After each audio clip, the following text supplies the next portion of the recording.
It began at the very edge of belief, the place where momentum finally outruns reality.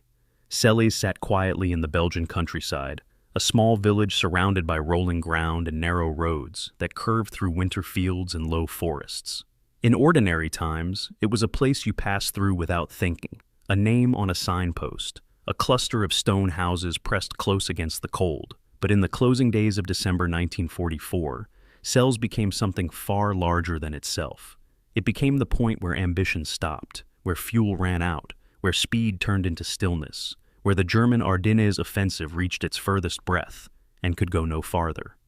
The German advance had come a long way to reach this place, through forests choked with snow, along roads never meant to carry so much steel, past villages burned into silence, past wrecked vehicles frozen where engines had died. Each mile westward had been paid for in fuel, time, and lives, and by the time German armored units approached Celles, all three were running dangerously low. The landscape around the village told the story before a shot was fired. Fields were scarred with track marks cut deep into frozen earth. Roads were clogged with abandoned vehicles pulled aside and camouflaged with branches in futile hope. Snow lay uneven, churned gray and brown where men had marched, fought, fallen, and moved on. The air smelled faintly of smoke and oil, the scent of machines pushed too far. German armor reached the outskirts of Celles, not as a unified spearhead, but as fragments. Tanks arrived in small groups, crews exhausted, commanders improvising routes that barely existed. Orders were confused, maps were outdated, radio contact was unreliable, fuel gauges hovered near empty. The offensive still lived on paper, but on the ground it was already unraveling. And still, they pushed forward, because Celles mattered. Beyond it lay crossings over the Meuse. Beyond it lay the possibility, however thin, that the gamble might still work. Beyond it lay the illusion that momentum could be recovered if one more push succeeded. But the Allies had not been standing still. As German units crept toward Celles, American and British forces were already closing in. From the south, Patton's Third Army surged northward, hardened by winter roads and driven by urgency. From the north and west, British armor moved with deliberate precision, sealing escape routes and tightening pressure. The battlefield around Celles began to narrow, not suddenly, but steadily, like a door closing without drama. When the fighting began, it was sharp and decisive. Allied artillery found its targets quickly. Shells slammed into roads choked with armor that could not disperse. Tanks burned where they stood, their fuel igniting into towering flames that lit the winter sky. Infantry advanced cautiously, using the terrain with discipline learned through months of hard fighting, the Baur. Germans tried to maneuver, to reposition, to counterattack, but movement required fuel, and fuel no longer existed.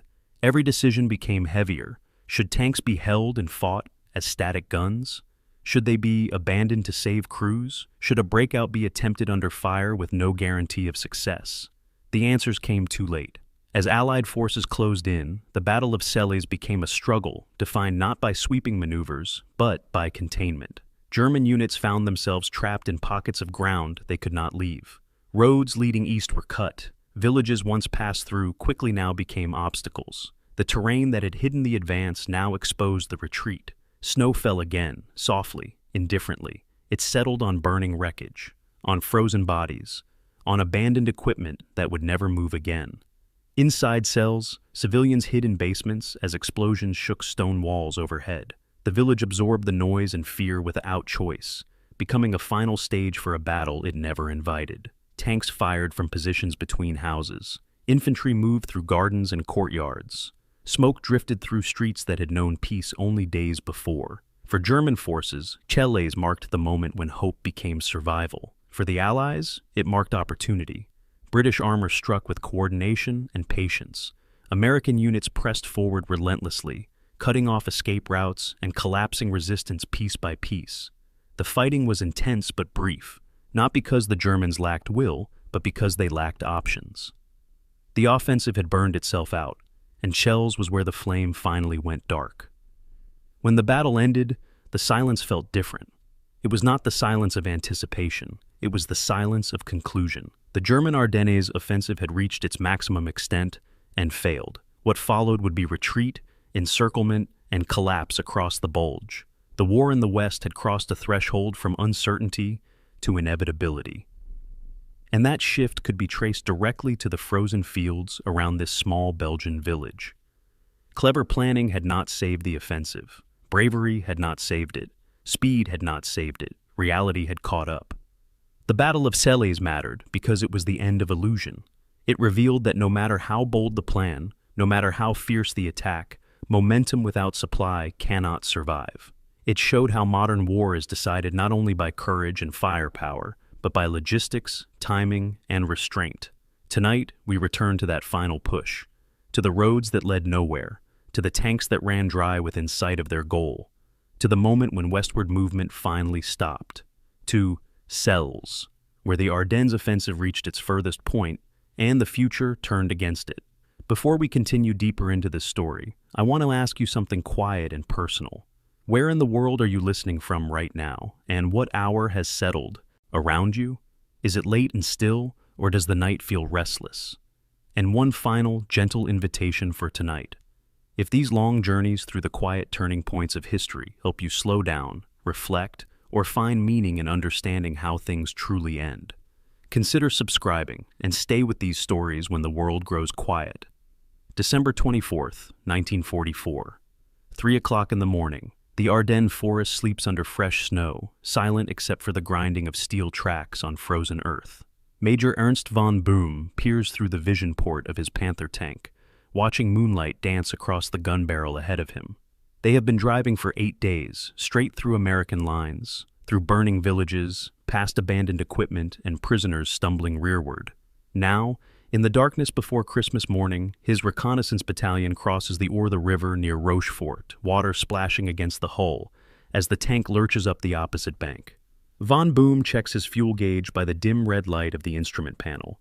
40 kilometers of range remaining.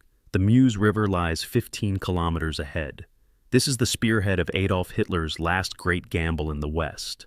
2 weeks ago, 410,000 German soldiers erupted from the Ardennes forests in a surprise winter offensive that caught 3 American divisions completely off guard. The goal was audacious to the point of fantasy: drive 125 miles through Allied lines, recapture the Belgian port of Antwerp, split the British and American armies in half, and force a separate peace that would allow Germany to turn all its remaining strength against the Soviet Union in the east. Von Bohm's unit, the 2nd Panzer Division, was assigned the most critical objective of all: seize the bridges over the Meuse River at Dinant, cross to the western bank, open the road to Antwerp for the follow-on forces. It was the same mission, on the same river, that the 2nd Panzer Division had accomplished with stunning success in May of 1940, when they shattered French defenses and changed the course of World War II. 4.5 years later, they were being asked to perform the miracle again. But something has gone terribly wrong. Von Boom's fuel gauge tells only part of the story. Behind his reconnaissance battalion, the main body of 2nd Panzer Division is scattered across 90 kilometers of narrow forest roads, many vehicles already abandoned where they ran dry. The infantry that was supposed to accompany them never arrived, caught in traffic jams and American counterattacks miles to the rear. His radio crackles with fragmentary reports: American artillery hitting supply columns, bridges blown behind them, towns they bypassed yesterday now reoccupied by enemy forces. Von Boom's 600 men and 40 operational tanks are alone, deep in enemy territory, racing toward an objective they may no longer have the strength to hold even if they reach it. The order from division headquarters was clear and desperate: push to the Meuse regardless of fuel state, capture fuel from American depots if possible. Above all, reach the river before Allied reinforcements can block the crossings. As dawn breaks over the village of Chelles, population 300, Von Boom's lead tanks roll down the main street past shuttered houses and a stone church with a tall spire. There is no resistance, no American troops, no roadblocks. His men dismount, weapons ready, moving from house to house, but find only terrified Belgian civilians hiding in their cellars. The reconnaissance officer climbs the church tower with binoculars and scans westward toward Dinant. He can see the valley of the Meuse in the distance, morning mist rising from the river. He can also see something else: vehicle traffic moving on the roads to the west, to the north, military columns converging from multiple directions. Von Boom receives the report and makes a quick calculation. They are 5 kilometers from Dinant as the crow flies, perhaps 7 by the winding road. They have fuel enough for 10 tanks to reach the river, but not enough to return. More critically, there are Allied forces already moving to cut them off. Von Boom makes his decision. He orders his tanks into defensive positions around Chelles, using the village buildings for cover, placing the remaining Panthers where they can cover the approaches from north and west. His mechanics work frantically to siphon fuel from immobilized vehicles to keep a few tanks operational. Radio operators try to reach division headquarters, but the signals are weak and intermittent. By mid-morning on Christmas Eve, the fog begins to lift. For the first time in 8 days, the sky clears. Von Boom hears it before he sees it, the growing rumble of aircraft engines. American fighter bombers appear over the horizon, circling like predators that have spotted wounded prey. The first bombs fall on German supply columns trying to reach Chelles from the east. Black smoke rises into the winter sky. Von Boom realizes with cold certainty that his battalion has just driven into a trap of their own making. They are the furthest German penetration of the entire Ardennes offensive, tantalizingly close to their objective, and now they are about to be cut off and destroyed. What happened in the next 36 hours would mark the turning point of the Battle of the Bulge, though history would largely forget it. This was not the heroic siege of Bastogne that would capture headlines and inspire movies. This was something more revealing and more final. The moment when Germany's most elite armored division, veterans of 3 years of the Eastern Front, pushing forward with the skill and determination that had once made them legendary, discovered that skill and determination were no longer enough. The industrial might of the United States, the careful positioning of British reserves, and the invisible but decisive shortage of fuel would combine to transform their deepest advance into their graveyard. In the church tower at Celles, the reconnaissance officer continued scanning with his binoculars, counting the vehicles moving in the distance.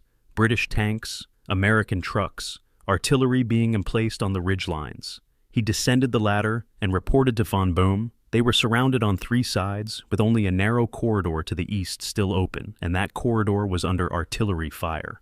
On Christmas morning, 1944, the men of Kampfgruppe von Boom faced a grim reality. They had accomplished something extraordinary, driving 90 kilometers through enemy lines in 8 days, overrunning American positions, bypassing Bastogne, reaching closer to the Meuse River than any other German unit in the offensive. They had done everything asked of them, except the one thing that mattered. They had not crossed the river. They had not opened the road to Antwerp. They had not changed the strategic situation.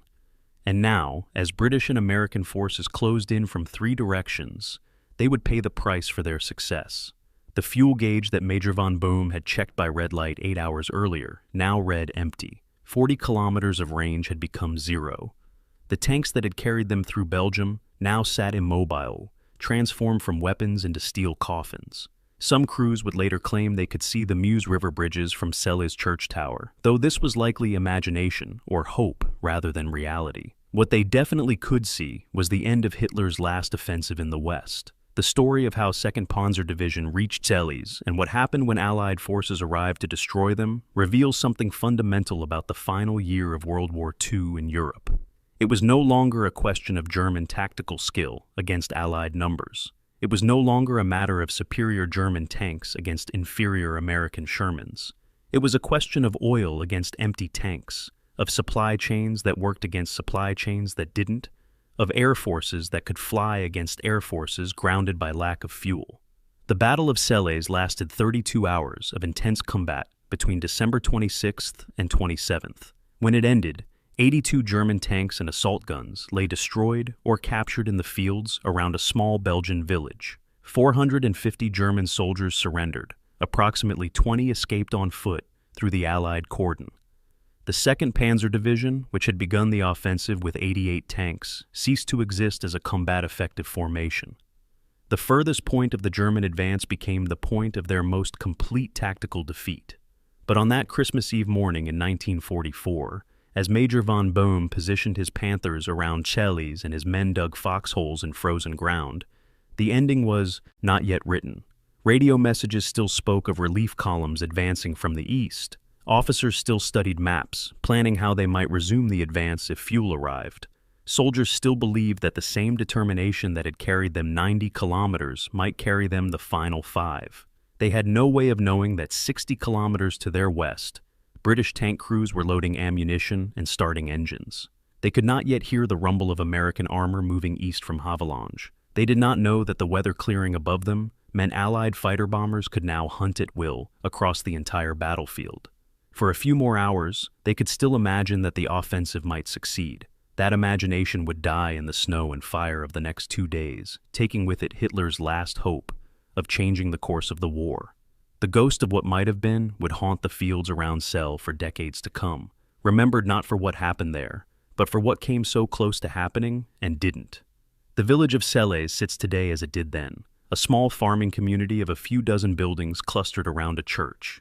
Visitors who know where to look can find a modest memorial to the battle, maintained by local Belgian civilians and a handful of military history enthusiasts.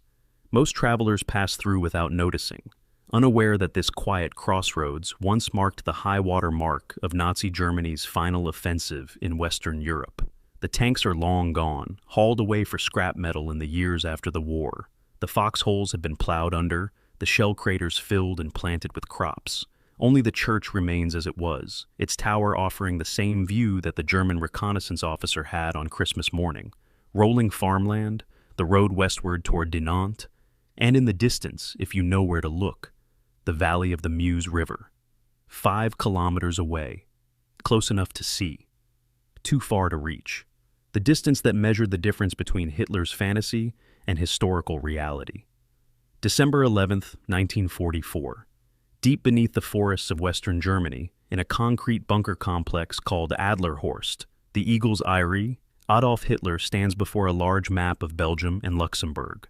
His hands shake with the tremor that has worsened in recent months, a combination of Parkinson's disease, stress, and the accumulated effects of the medications his personal physician injects daily. But his voice is firm as he addresses the assembled field marshals and generals of the Wehrmacht. What he is about to reveal has been kept secret from even his highest commanders until this moment. Operation Wacht am Rhein, Watch on the Rhine, the codename deliberately chosen to suggest a defensive operation, disguising its true nature as the most ambitious German offensive since 1940. 3 armies, 410,000 men, 1,400 tanks and assault guns, 4,000 artillery pieces. Everything Germany has left in the West, stripped from defensive positions along the Rhine, pulled from training grounds, scraped together from reserves that barely exist anymore, all of it aimed at a single, audacious objective: recapture Antwerp. The logic, as Hitler explains it, has a certain desperate coherence. The Western Allies depend entirely on Antwerp for supply. The massive Belgian port, captured intact in September, has been laboriously cleared of mines and brought into operation, now handling more tonnage than any other port in Europe. Without Antwerp, the British and American armies would be reduced to a trickle of supplies coming through Cherbourg and the artificial Mulberry harbors on the Normandy coast, insufficient to maintain offensive operations. If German forces could drive through the Ardennes, cross the Meuse River, and reach Antwerp in 7 days as planned, they would split the British 21st Army Group from the American forces to the south, surround and destroy 4 Allied armies, and force Eisenhower to negotiate. At minimum, it would buy Germany time to turn its full strength east against the Soviet winter offensive that intelligence predicted for January. At best, it might drive Britain out of the war entirely, leaving America isolated and possibly willing to accept a negotiated peace. This was not merely military planning. This was Hitler gambling everything on one final roll of the dice, believing he could repeat the miracle of May 1940 when his panzers had shattered French and British armies in 6 weeks. Field Marshal Walter Model, commander of Army Group B, listens to Hitler's briefing with growing alarm. Model is one of Germany's most capable defensive tacticians, a specialist in fighting withdrawals and counterattacks, nicknamed the Führer's Fireman for his ability to stabilize collapsing front lines. He has been given command of this offensive, but he had no role in planning it. The plan came directly from Hitler and the OKUB, the Armed Forces High Command, largely bypassing the experienced staff officers who might have identified its fatal flaws. Model studies the map and makes quick mental calculations. The offensive requires reaching the Meuse River, 125 kilometers away, in 48 hours. This assumes ideal road conditions, no serious resistance, and capturing American fuel depots along the way to sustain the advance. It assumes Allied air forces will remain grounded by bad weather for at least a week. It assumes American forces in the Ardennes sector are as weak as intelligence estimates suggest. It assumes Germany can actually deliver the fuel and ammunition promised for the operation when every previous offensive in the past year has run dry long before reaching its objectives. Model waits until the formal briefing ends, then requests a private word with Hitler. In the Führer's underground office, he speaks bluntly in a way few generals still dare. Mein Führer, this plan doesn't have a damn leg to stand on. The objectives are too ambitious, the logistics impossible, the timetable fantasy. If the goal is to disrupt Allied operations, Model proposes an alternative. A limited offensive aimed at destroying American forces in the Ardennes and recapturing the Roer River dams, which would delay Eisenhower's planned January offensive into Germany. This is achievable with the forces available.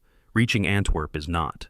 Hitler listens with the stony face he has shown increasingly to pessimistic military advice. When Model finishes, Hitler responds with a history lesson about Frederick the Great, who faced impossible odds in the 7 Years' War, yet prevailed through bold action when his generals counseled caution. Germany is in a similar position now, surrounded by enemies, facing inevitable defeat unless something dramatic changes the strategic calculus. The Ardennes offensive will be that something. The meeting ends with Model's objections overruled and his orders confirmed. Attack on December 16th, reach the Meuse in 2 days, take Antwerp in a week. The gulf between Hitler's vision and battlefield reality can be measured in fuel.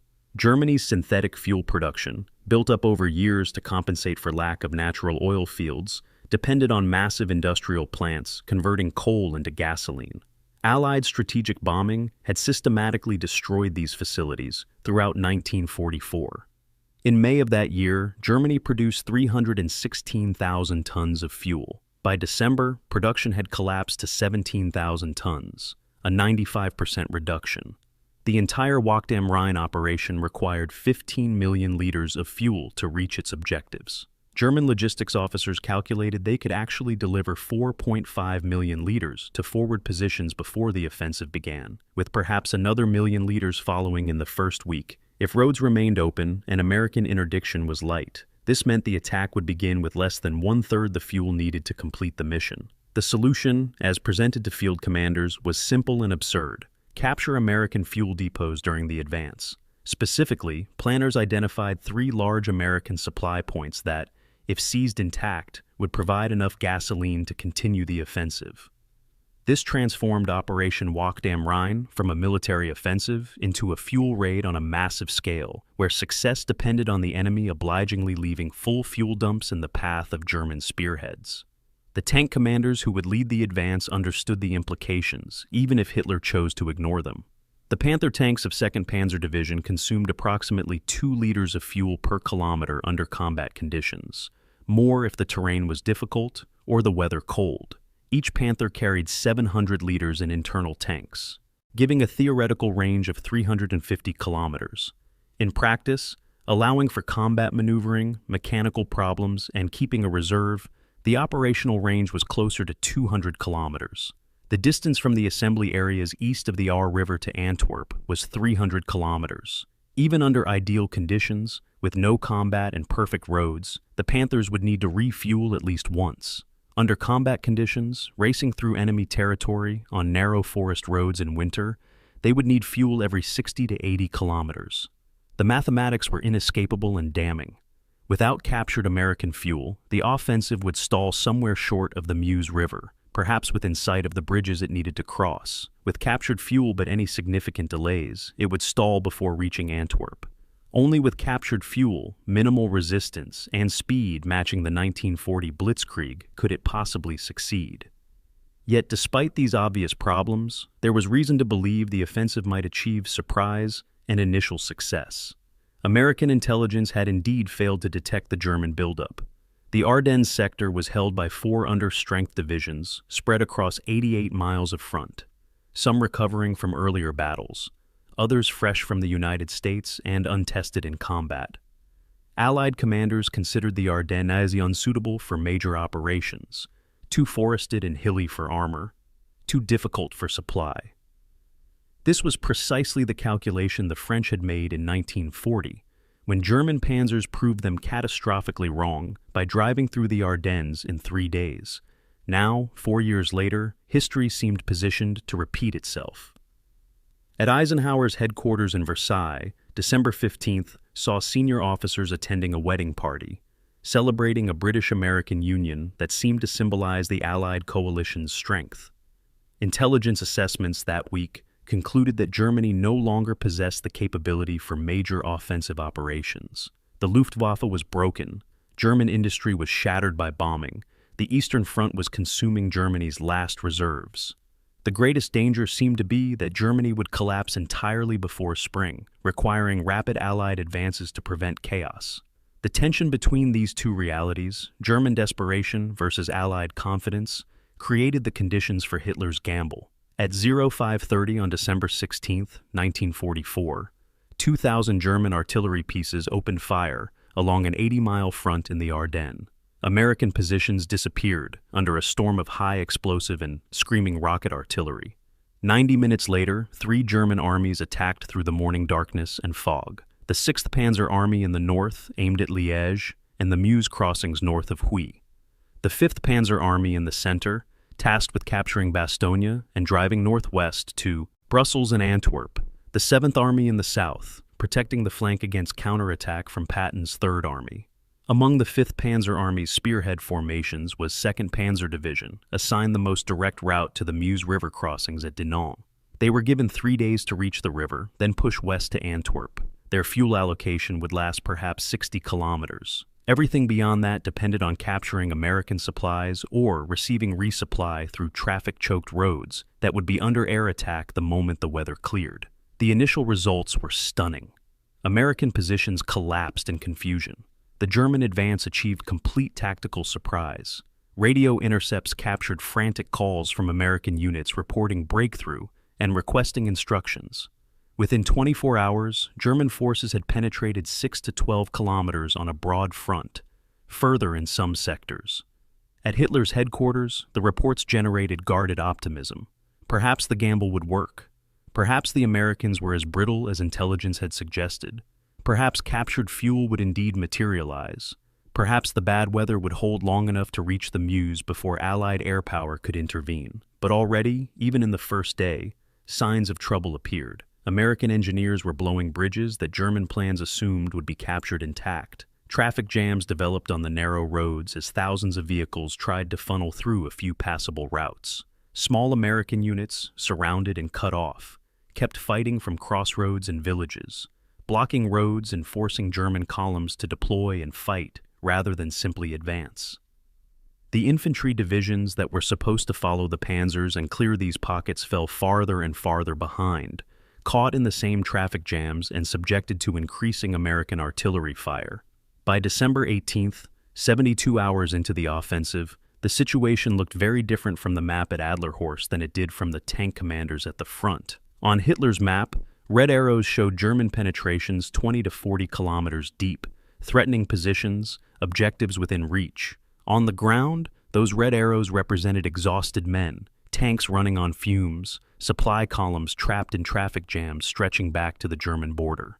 The weather, which had favored the initial attack, now turned against logistics. Snow and ice made the few roads available even slower. Vehicles that broke down could not be recovered and abandoned, blocking routes for those behind. The fuel trucks that were supposed to keep the panzers moving sat motionless in 100-kilometer-long traffic jams, while the tanks they were meant to supply ran dry waiting for them. And everywhere, the advance slowed not because German soldiers lacked courage or skill, but because the arithmetic of modern mechanized warfare had rendered Hitler's plan impossible from the moment it was conceived. The gambler had pushed his last chip to the center of the table, and the cards were beginning to turn against him, though it would take another week of fighting before the final outcome became undeniable. August 19th, 1944. 300 American B-24 Liberator bombers, flying from Italian bases, crossed the Danube River and turned north toward the Romanian oil fields at Ploiești. This is the culminating strike in a months-long campaign against Nazi Germany's last major source of natural petroleum. The refineries below have been hit repeatedly, but German engineers have proven remarkably adept at repairing damage, restoring production within weeks. Today's raid is different. The bombers carry a mix of high explosive and incendiary bombs, and they have fighter escort all the way to the target, ensuring they can bomb with precision rather than simply dumping ordnance through clouds and hoping. For 90 minutes, explosions ripple through the refinery complex, destroying not just the easily repaired distillation towers, but the deep infrastructure, pumping stations, pipelines, storage tanks, control facilities that cannot be quickly replaced. When the smoke clears, Ploiești's production capacity has been reduced by 75%. Within a week, Soviet forces will overrun Romania in their summer offensive, capturing what remains. Germany's access to natural oil, already critically limited, has just become catastrophic. 4 months later, on December 10, 1944, German supply officers gather at a fuel depot near Bitburg, 20 kilometers behind the front line, conducting final inventory before the Ardennes offensive launches. They are working with precise mathematics that will determine the fate of 400,000 men. The operation requires 15 million liters of fuel to reach its objectives.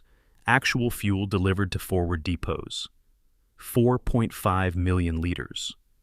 The shortfall, 10.5 million liters, roughly 70% of requirements, is supposed to be made up from captured American stocks. Officers exchange glances as they review these figures. Some are veterans who fought in North Africa, where Rommel's offensives repeatedly outran their logistics, leaving German tanks immobilized while British forces regrouped. Others served in Russia, where summer advances dissolved when fuel trucks couldn't keep pace with Panzer spearheads across the vast distances. Now, they are being asked to believe that an even more ambitious offensive, in worse weather, over more difficult terrain, with less fuel to start, will succeed by capturing supply dumps from an enemy who has shown no inclination to abandon valuable material. The fuel crisis facing Germany in winter 1944 was the culmination of two strategic failures that had been building for years. First, Germany never secured reliable access to natural oil. The Reich consumed approximately 10 million tons of petroleum products annually in peacetime, but domestic production provided only 700,000 tons. The gap was filled by imports from Romania and the Soviet Union until 1941. Then, by Romanian fields alone after Operation Barbarossa began. This dependence on a single source became a critical vulnerability when Allied bombers gained the range and strength to target Ploiești. Second, Germany's solution to oil scarcity, synthetic fuel production through the Fischer-Tropsch process, converting coal into gasoline, required massive industrial plants that became obvious targets once Allied strategic bombing commenced in earnest. In May 1944, German synthetic fuel plants produced 316,000 tons, just barely enough to sustain military operations. Then the systematic bombing campaign began. By December 1944, German fuel production had collapsed to 17,000 tons per month, a 95% reduction in 7 months. This was not a gradual decline, but a catastrophic implosion of the entire petroleum supply system. The numbers translated into stark operational reality. The Luftwaffe, which had flown thousands of sorties per day over France in 1940, could barely manage a few hundred sorties per week by December 44. The fuel didn't exist to train replacement pilots properly, so inexperienced crews were shot down on their first missions by veteran Allied pilots. The Kriegsmarine submarines and surface ships sat in port, immobilized for lack of diesel and fuel oil. The Wehrmacht's truck fleet, already inadequate, was reduced to a fraction of its theoretical capacity because vehicles sat idle without gasoline. Even training exercises at home bases were curtailed to preserve fuel for combat operations. The entire German military machine was effectively running on reserve tanks, consuming accumulated stockpiles that could not be replaced, counting down to the moment when the tanks would be empty and the machine would simply stop.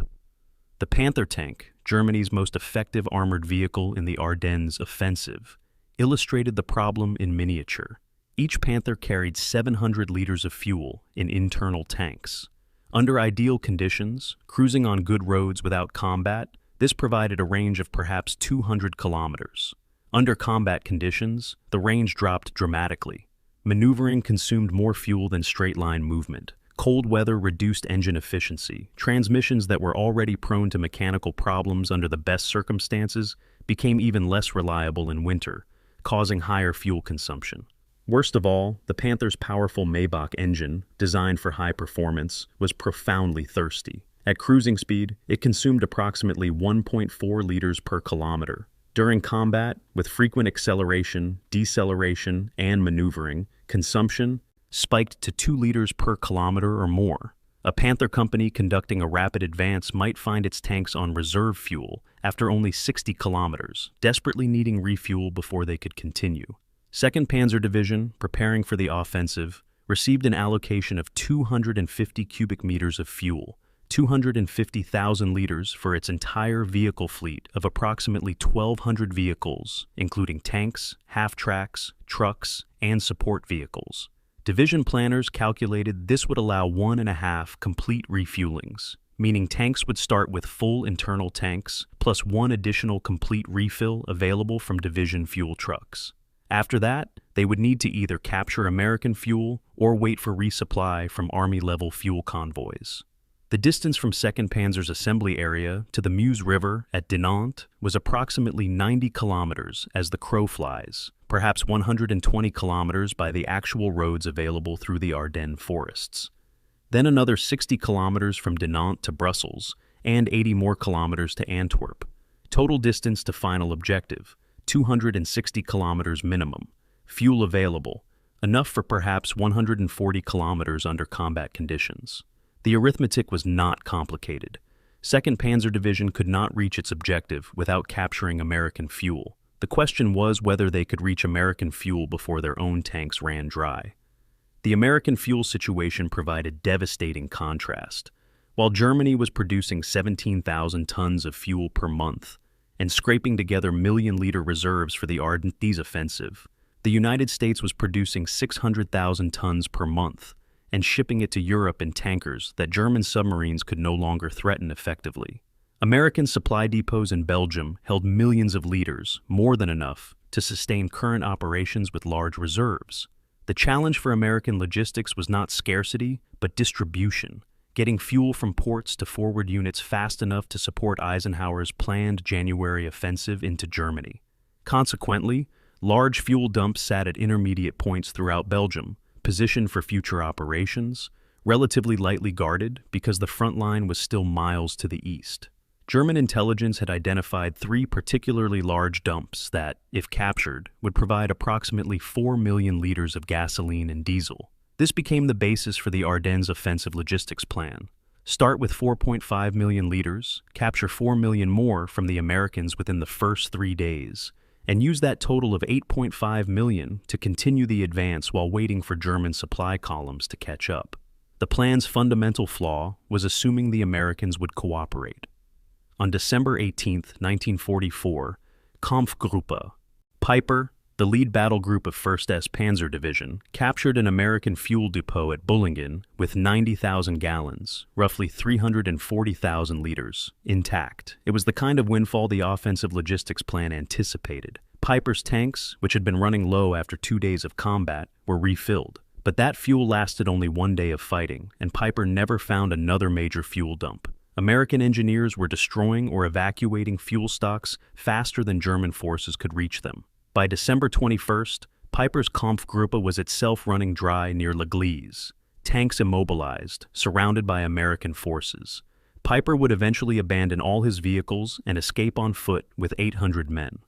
The 90,000 gallons captured at Bullingen had not changed the strategic situation. They had merely prolonged the inevitable by 24 hours. 2nd Panzer Division, advancing along a different axis than Piper, never captured any significant American fuel stocks. Their advance consumed fuel relentlessly, while the German supply system failed to deliver replacements. The division's main supply route ran east through Bastogne, but by December 20th, American forces had reached Bastogne and were beginning to encircle it. German supply columns trying to reach 2nd Panzer now had to detour far to the north or south, adding 50 kilometers to their journey. In the narrow Ardennes roads, already jammed with combat vehicles, Supply trucks sat motionless for hours, the precious fuel in their tanks going nowhere, while the tanks they were supposed to supply ran dry. The ironies were bitter. Fuel trucks carrying gasoline were consuming that gasoline sitting in traffic jams. Disabled vehicles that could have been recovered and repaired were abandoned for lack of recovery vehicle fuel. Some German units tried desperate improvisations, using horses to haul fuel cans forward. But a horse can carry perhaps 200 liters, barely enough to refuel one tank, and the horses couldn't move any faster than the trucks on the same clogged roads. By December 23rd, when 2nd Panzer Division's reconnaissance battalion was approaching the Aure River, having covered 80 kilometers in 7 days, the division's fuel situation had become critical. Approximately 40% of the division's tanks had been abandoned along the route, not destroyed by enemy fire, but simply out of fuel. The remaining tanks were operating on fumes, siphoning fuel from immobilized vehicles to keep a few operational. Division headquarters radioed increasingly desperate requests for fuel to Army Command. Army Command responded with promises that fuel convoys were on the way, but those convoys were trapped in traffic jams 50 kilometers behind the front, under increasing American artillery fire, moving at walking pace when they moved at all. The order that Major von Boehm received on December 23rd reflected the command's desperate calculus: push forward regardless of fuel state, reach the Meuse, seize a bridgehead, and hold until supplies arrived. It was an order that assumed crossing the river would somehow solve the logistics crisis, that capturing a bridge would cause fuel to materialize. It was an order born of hope rather than calculation, and it condemned von Boehm's Macht to reach the furthest point of the German advance and become trapped there, 5 kilometers short of their objective, waiting for fuel that would never come. May 15th, 1940, the village of Sedan in northeastern France. German 2nd Panzer Division crosses the Meuse River under fire, combat engineers throwing pontoon bridges across the water, while Stuka dive bombers suppress French artillery on the opposite bank. 19-year-old Lieutenant Hans-Georg Model, nephew of the future field marshal, remembers the crossing as orchestrated chaos. The scream of Stukas, the metallic rattle of machine gun fire, the roar of Panzer IIIs and IVs gunning their engines to climb the western bank through mud churned by shells.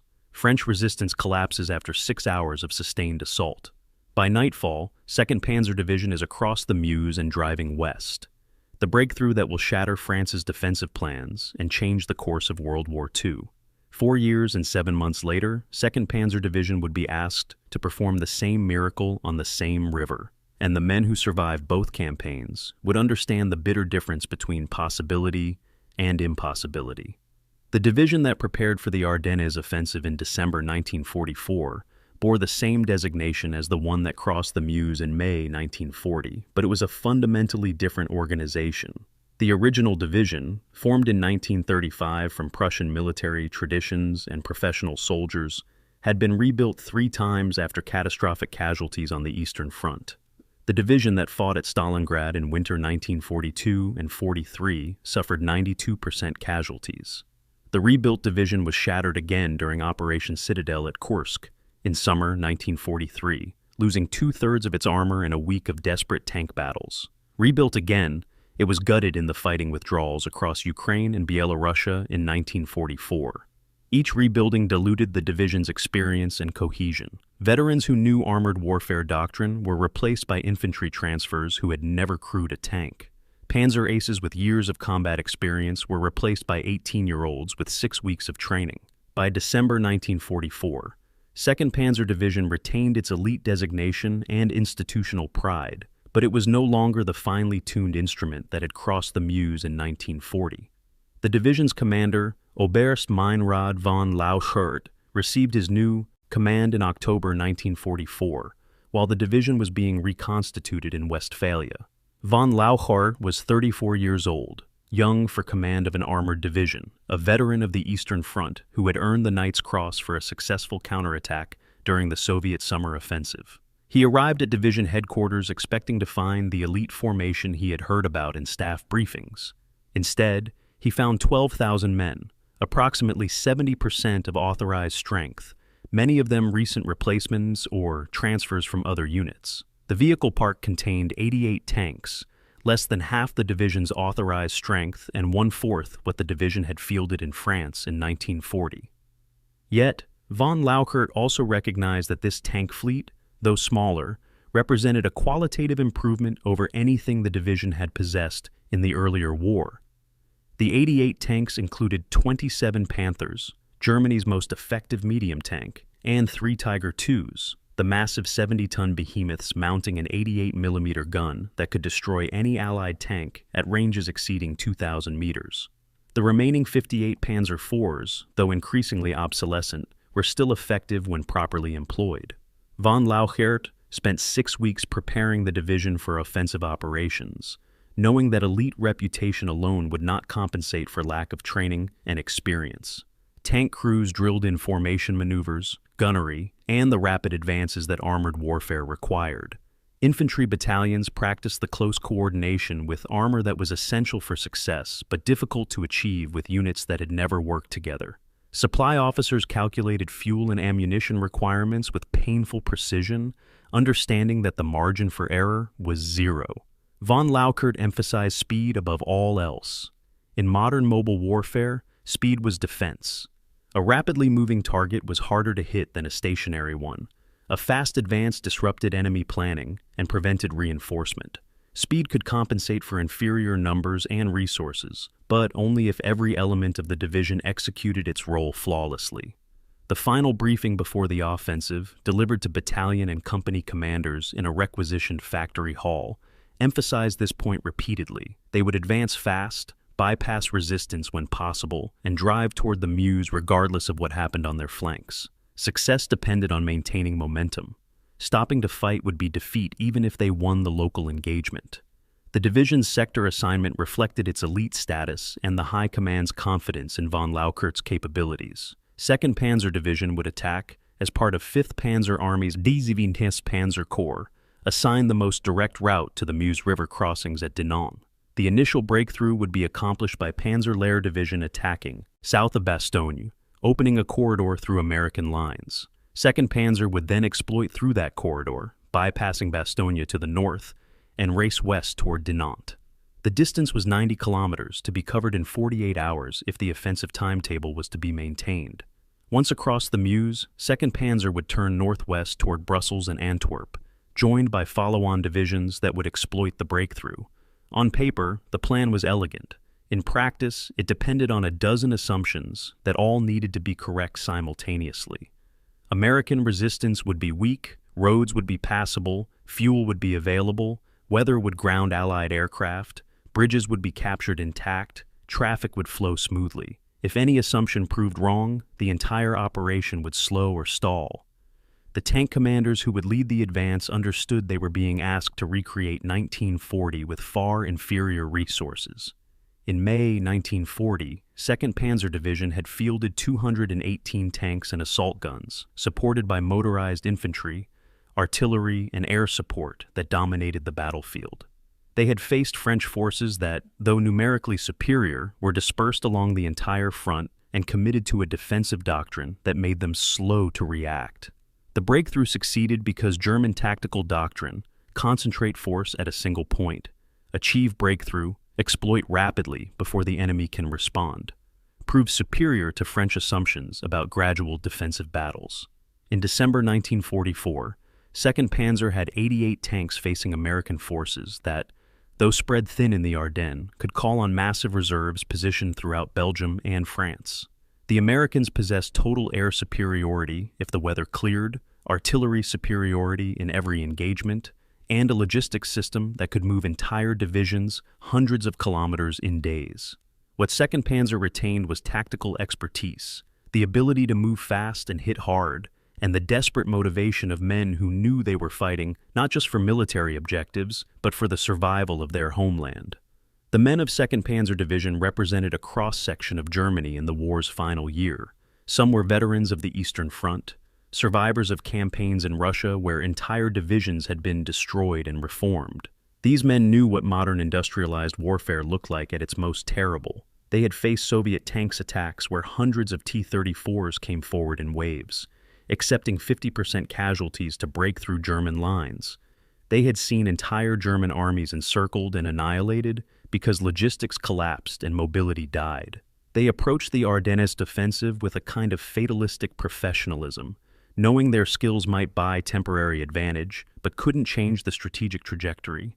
Others were younger, men, 18 and 19 years old, conscripted from the shrinking pool of German manpower, given abbreviated training, and assigned to frontline units that desperately needed replacements. These men knew war only through propaganda and the progressively grimmer news from all fronts. For them, the Ardennes offensive represented a chance to prove themselves, to demonstrate that Germany could still strike back despite setbacks. The division's morale before the offensive reflected this mixture of experience and naivete. Veterans were skeptical about reaching Antwerp, but confident they could break through American lines and create chaos. Newer soldiers were more optimistic, believing the propaganda claims that Germany retained secret weapons and strategic reserves that would turn the war. Von Lauchert himself occupied a middle position. He believed 2nd Panzer could reach the Meuse River if conditions favored them, but he harbored private doubts about whether crossing the river would be possible even if they reached it. In conversations with his staff, he emphasized that their responsibility was to execute their orders to the best of their ability, not to question the strategic wisdom behind those orders. This was the German military tradition, obedience to lawful orders regardless of personal opinion. It was also a tradition that, by December 1944, had led the Wehrmacht into a war it could not win, following orders from a leadership increasingly detached from reality. The equipment 2nd Panzer took into the offensive represented the best Germany could still produce in limited quantities, but also the growing compromises imposed by material shortages. The 27 Panthers were formidable tanks, mounting a 75mm gun that could penetrate any Allied tank armor at combat ranges, protected by thick sloped armor that could defeat most Allied anti-tank weapons. But the Panther's Achilles heel was mechanical reliability. The transmission, overworked by the tank's 45-ton weight, failed frequently. Final drives wore out quickly under hard use. Fuel pumps failed, road wheels broke. A Panther company that started a battle with 15 operational tanks might finish with only 10. Not because of enemy action, but because of mechanical breakdown. The 3 Tiger IIs were even more impressive and even more problematic. Mounting an 88mm gun derived from the legendary Flak 41 anti-aircraft gun, a Tiger II could destroy any Allied tank at ranges beyond 3,000 meters, far beyond the range at which Allied guns could penetrate its armor. But at 70 tons, the Tiger II was so heavy that few bridges could support it. Its fuel consumption was catastrophic, and its complexity meant that any mechanical problem often required specialized workshop facilities to repair. The division's organization reflected the Wehrmacht's adaptation to diminishing resources.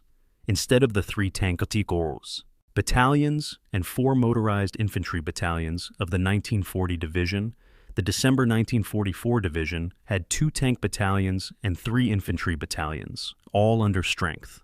The artillery regiment had been reduced from 4 battalions to 3.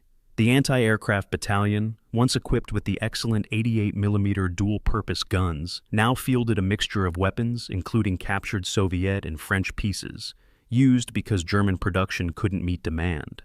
Most critically, the division's supply echelon had been reduced, meaning fewer trucks to haul fuel and ammunition forward. Von Lauchert understood that this lighter supply echelon would become a strangling weakness during a long-range offensive, but he had no authority to demand more resources.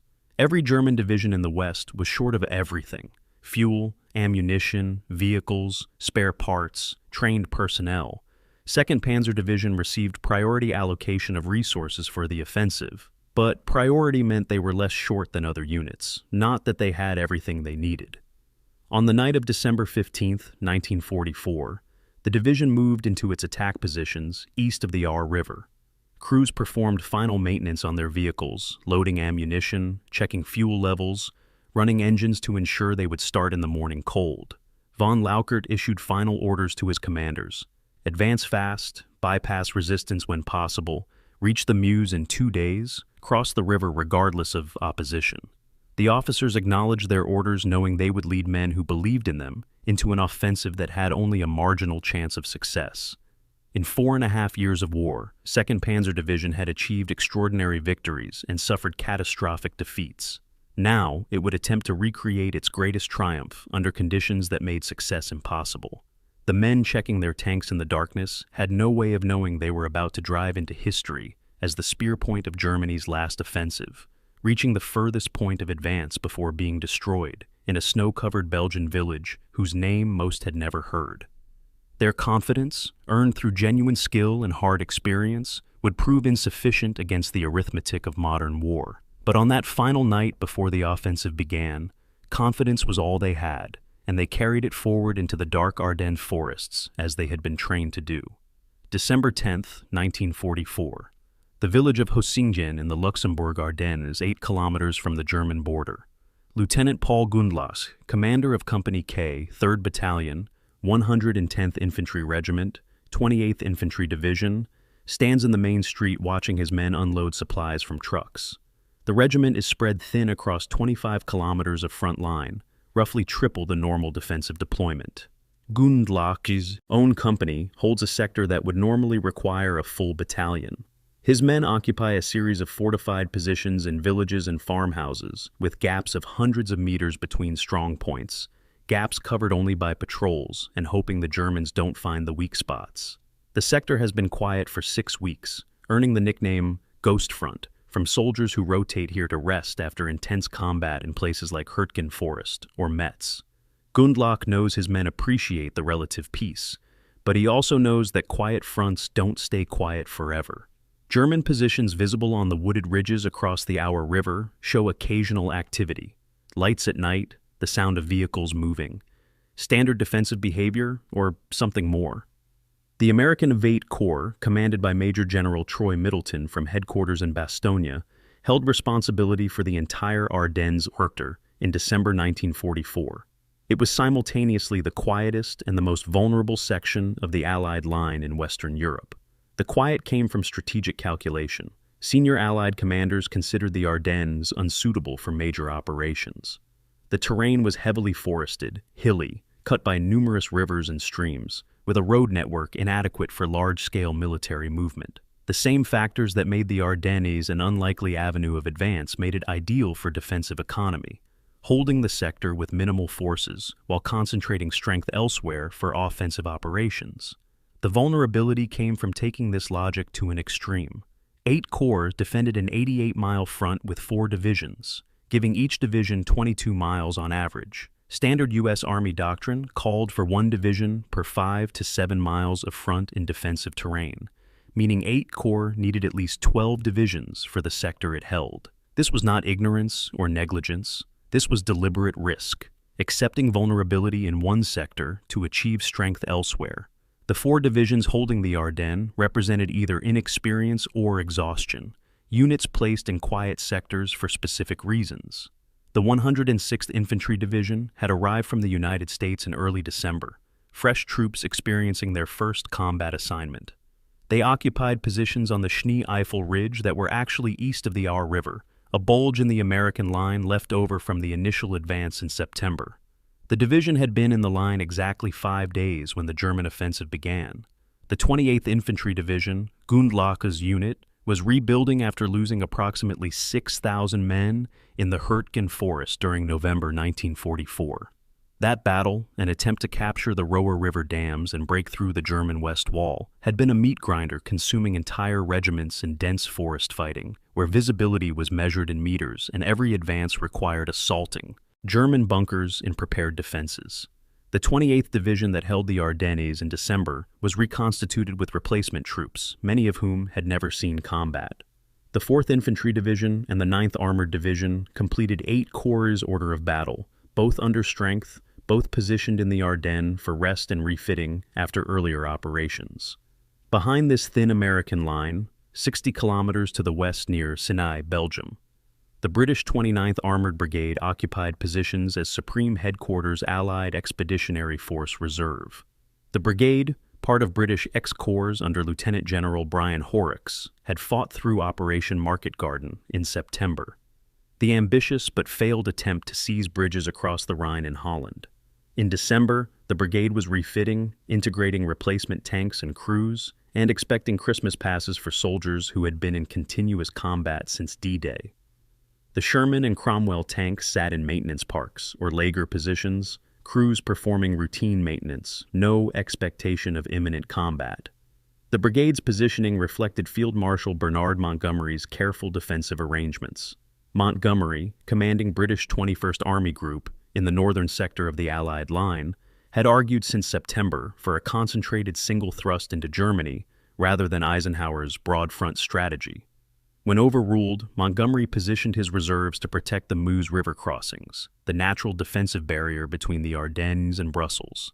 If anything went wrong in the Ardennes, British reserves could move quickly to secure the river and prevent German forces from reaching the open terrain beyond.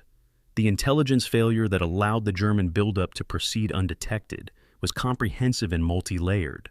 Allied photo reconnaissance flights over the Eifel region east of the Ardennes showed normal defensive activity. What reconnaissance could not see were the German forces concealed in forests, moving only at night, maintaining radio silence, camouflaging vehicles and equipment with extraordinary discipline. Allied signals intelligence, which had been reading German Enigma codes since 1942 through the Ultra program, detected nothing because German planners imposed complete radio silence on all offensive preparations. Orders were delivered by courier, not transmitted by radio. Units moved to assembly areas using landlines for communication, not wireless. The result was an intelligence blackout, just when Allied commanders most needed information. Tactical interrogation of German prisoners suggested declining morale and increasing supply difficulties, reinforcing the assessment that Germany was on its last legs. German defectors and deserters, questioned about their unit's status, confirmed that shortages were endemic. What none of them knew was that Germany had stripped its Western Front defensive positions to assemble a massive offensive force in the one sector where Allies expected nothing. The Allied intelligence estimate for December 15, 1944, the day before the offensive began, concluded that Germany no longer possessed capability or intent for major offensive operations. The Luftwaffe had been reduced to ineffectiveness by fuel shortages and aircrew losses. German armored strength was assessed at approximately 600 tanks in the west, dispersed along the entire front from Holland to Switzerland. German infantry divisions were rated at 50 to 60% of authorized strength, adequate for defense but insufficient for sustained offensive operations. The most likely German strategic response, according to intelligence, was to conduct a controlled fighting withdrawal to the Rhine River, establishing a final defensive line on the natural barrier while husbanding resources for the inevitable Allied crossing in spring. This assessment was not unreasonable given available evidence. It simply failed to account for Hitler's willingness to gamble everything on one desperate offensive, concealing preparations with such discipline that normal intelligence collection methods detected nothing until the attack began. General Middleton, commanding 8 corps from Bastogne, understood his sector's vulnerability even if higher command dismissed the risk. Middleton was 55 years old, a World War I veteran, a professional soldier who had commanded the 45th Infantry Division through Sicily and southern France before being assigned to Aeschi Corps. He knew the Ardennes from military history. This was where German armies had advanced in 1870, 1914, and most dramatically in May 1940 when they shattered French defenses. The terrain that made offensive operations difficult also made defensive operations problematic. His divisions were too dispersed to support each other quickly. His corps reserve consisted of exactly 1 combat engineer battalion. If Germans attacked with multiple divisions concentrated on a narrow front, they would achieve breakthrough before he could shift forces to contain it. Middleton requested additional divisions from 1st Army headquarters. Request denied. He asked for increased reconnaissance and patrolling opposite his sector. Approved, but the patrols found nothing conclusive. Middleton positioned his headquarters in Bastogne specifically because the town was the critical road junction through which any German advance into his sector would need to pass. If the Germans came, Bastogne would become the decisive terrain. He could not know that this calculation would prove prophetically correct. The soldiers in the line on December 15th had their own indicators that something unusual might be happening, but lacked context to interpret them correctly. Patrols reported hearing vehicle sounds from German positions, more than the normal baseline. Forward observers noted lights visible at night, deeper in German territory than usual, suggesting troop movements. German artillery had been unusually quiet for several days, possibly indicating ammunition stockpiling. A few German prisoners taken in early December, patrols spoke about offensive preparations, but these statements were dismissed as bravado or deception. The pattern that was obvious in retrospect, Germany massing forces for attack, was invisible in real time because each indicator could be explained innocently and because Allied command expectations shaped interpretation. Senior commanders expected German defensive withdrawal, so indicators of offensive preparations were filed away as ambiguous. The cognitive bias of expecting what you want to see, rather than preparing for what might happen, affected everyone from division headquarters to platoon leaders. American defensive positions in the Ardennes reflected the sector's low priority. Most units occupied villages and key road junctions, fortifying buildings with sandbags and mines, establishing fields of fire along likely approach routes.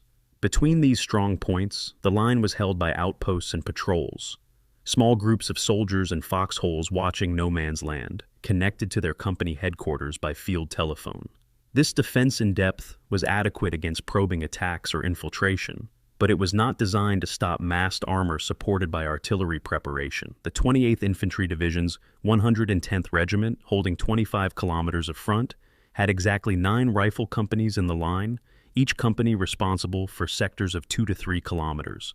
Paul Gundlas's Company K at Hosingen covered approximately 2.5 kilometers.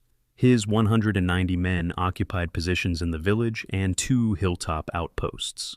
If the Germans came in force, his orders were to delay as long as possible, inflicting casualties, buying time for reinforcements to arrive.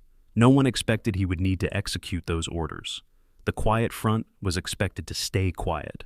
60 kilometers west at British 29th Armored Brigade headquarters, Christmas preparations were underway. The brigade was scheduled to provide security for a 1st Army headquarters Christmas party on December 16th. Tank crews anticipated several days of stand-down, perhaps passes to Brussels for those who drew lucky numbers. Maintenance sections were caught up on repairs. Ammunition stocks were full. Fuel was abundant. The contrast with German logistics would prove decisive in the coming battle, though no one appreciated it yet. The brigade commander, Brigadier Roscoe Harvey, reviewed intelligence summaries as routine before signing off for the day. Nothing indicated any change in the strategic situation. The Germans were beaten, contained, awaiting the final Allied offensive that would cross the Rhine and end the war. Harvey authorized Christmas leave for a third of his men, planning to rotate the others through over the following week. By noon on December 16th, those authorizations would be canceled, and the entire brigade would be racing south toward Celles. But on the evening of December 15th, the war seemed to be progressing according to plan. The failure to anticipate the Ardennes offensive represented the last time Germany would achieve strategic surprise against the Western Allies. After December 16, Allied intelligence would never again underestimate German capabilities or intentions. The offensive succeeded initially not because of German strength, but because of Allied weakness in a deliberately weakened sector. The 4 American divisions holding the Ardennes were adequate for the mission they had been assigned, maintaining a quiet front with minimal forces, but catastrophically insufficient for the mission they would face. Stopping 20 German divisions attacking on a narrow front with overwhelming local superiority, within 48 hours of the offensive beginning, the situation would transform from complacency to crisis. 8 corps would be shattered, tens of thousands of American soldiers surrounded and captured or killed, the entire Allied strategic plan thrown into chaos. But on December 15th, 1944, the Ghost Front was still quiet, and the men holding it still believed they were in a safe sector. They would learn differently when 2,000 German artillery pieces opened fire at 05:30 the next morning, December 16th, 1944, 05:30 hours. The darkness along the Ardennes front erupts in fire. 2,000 German artillery pieces and Nebelwerfer rocket launchers open fire simultaneously along an 80-mile front, the largest German barrage on the Western Front since 1940. The sound is overwhelming, a continuous rolling thunder that shakes the ground and breaks windows in villages 10 kilometers behind the lines. American positions disappear under cascading explosions of high explosive, white phosphorus, and smoke shells. Telephone lines connecting forward outposts to company headquarters are severed in the first minutes. Radio communications dissolve into static and panicked fragments. In the village of Hosingen, Lieutenant Paul Gundlach feels the concussion of shells landing in the street outside his command post, watches plaster dust drift down from the ceiling, and realizes with sudden clarity that the quiet front has just died. This is not harassing fire or a local raid. This is preparation for a major attack. 90 minutes later, the barrage lifts and German infantry emerge from the forests on the eastern bank of the Our River, assault boats carrying them across the water, combat engineers throwing temporary bridges behind them for the tanks waiting to follow. The 2nd Panzer Division's attack sector lay in the northern portion of the 5th Panzer Army's advance, aimed at the Sur, villages held by the 28th Infantry Division's 110th Regiment. The initial assault was conducted by the 26th Volksgrenadier Division, whose infantry would breach American positions and open corridors through which 2nd Panzer's armor could exploit. This was standard German combined arms doctrine. Infantry creates the breakthrough, armor exploits it before the enemy can react. The plan assumed the breakthrough phase would take 6 to 8 hours, after which 2nd Panzer would race through, bypassing continuing resistance, driving west toward the Meuse. Reality deviated from the plan within the first hour. American defensive positions, though thinly spread, were located on good terrain with clear fields of fire. The German infantry attacking across open ground took heavy casualties from machine gun and rifle fire. Buildings in Hosingen and surrounding villages had been fortified and required systematic reduction. By mid-morning, the 26th Volksgrenadier Division had penetrated American forward positions but had not achieved clean breakthrough. Fighting continued in villages that were supposed to have fallen in the first hours. Oberst von Lauchart, commanding 2nd Panzer Division from his headquarters 5 kilometers behind the front, monitored radio reports with growing frustration. The timetable was already slipping. His division was supposed to be advancing by noon. It was now 1300 hours, and the infantry was still fighting for objectives that should have been secured 8 hours ago. Von Lauchert made the decision that would characterize German tactics throughout the offensive. He ordered his reconnaissance battalion forward immediately, directed to bypass still fighting American positions and find routes westward. If the infantry couldn't open clean corridors, the armor would find its own way. The reconnaissance battalion, equipped with armored cars and half-tracks, pushed through gaps in the American line and began advancing along secondary roads, reporting their progress by radio. Behind them, tank battalions prepared to follow, engines running, commanders standing in turrets scanning for the order to move. December 17th, 2nd Panzer Division's Panthers finally break free of the congested breakthrough area and begin the advance westward. The sensation is electric after the frustration of the previous day. Tank commanders feel the surge of speed as their vehicles hit open road, the powerful Maybach engines accelerating the 45-ton tanks to 40 kilometers per hour. Infantry rides on the tank decks, saving fuel by not starting their half-tracks. The column stretches for kilometers, reconnaissance vehicles in the lead, then tank companies in march formation, then artillery and supply trucks trailing behind. The route takes them through the Clerf River Valley, where the 28th Division's 110th Regiment is fighting its last stands in villages along the river. Von Lauchert orders his forces to bypass these strong points when possible, engaging only when the route is blocked. At the town of Clairvaux, American defenders on high ground command the bridge. 2nd Panzer needs to cross. There is no bypass. The division must fight through. The battle for Clairvaux consumes 18 hours that 2nd Panzer Division cannot afford. American defenders, remnants of several companies consolidated under local command, occupy stone buildings that resist tank cannon fire. Each building must be reduced individually, Panthers firing at point-blank range to collapse walls, infantry moving in to clear the ruins. German casualties mount slowly but steadily.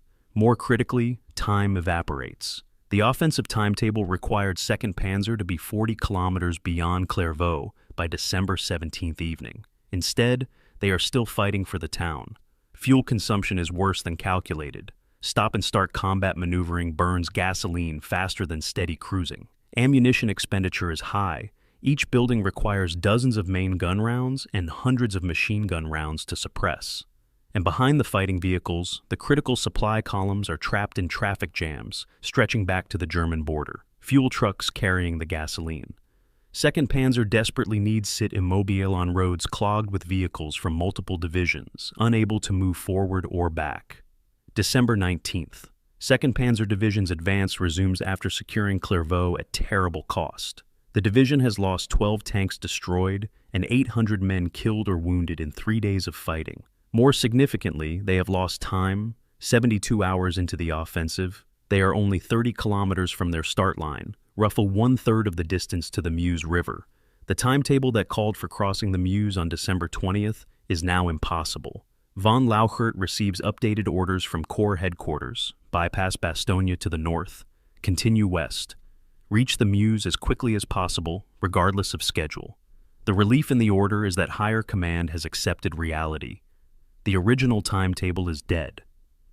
The pressure remains to move fast, but the fantasy of perfect execution has been abandoned. 2nd Panzer's columns swing north of Bastogne, glimpsing the town in the distance. American forces are already reinforcing the position.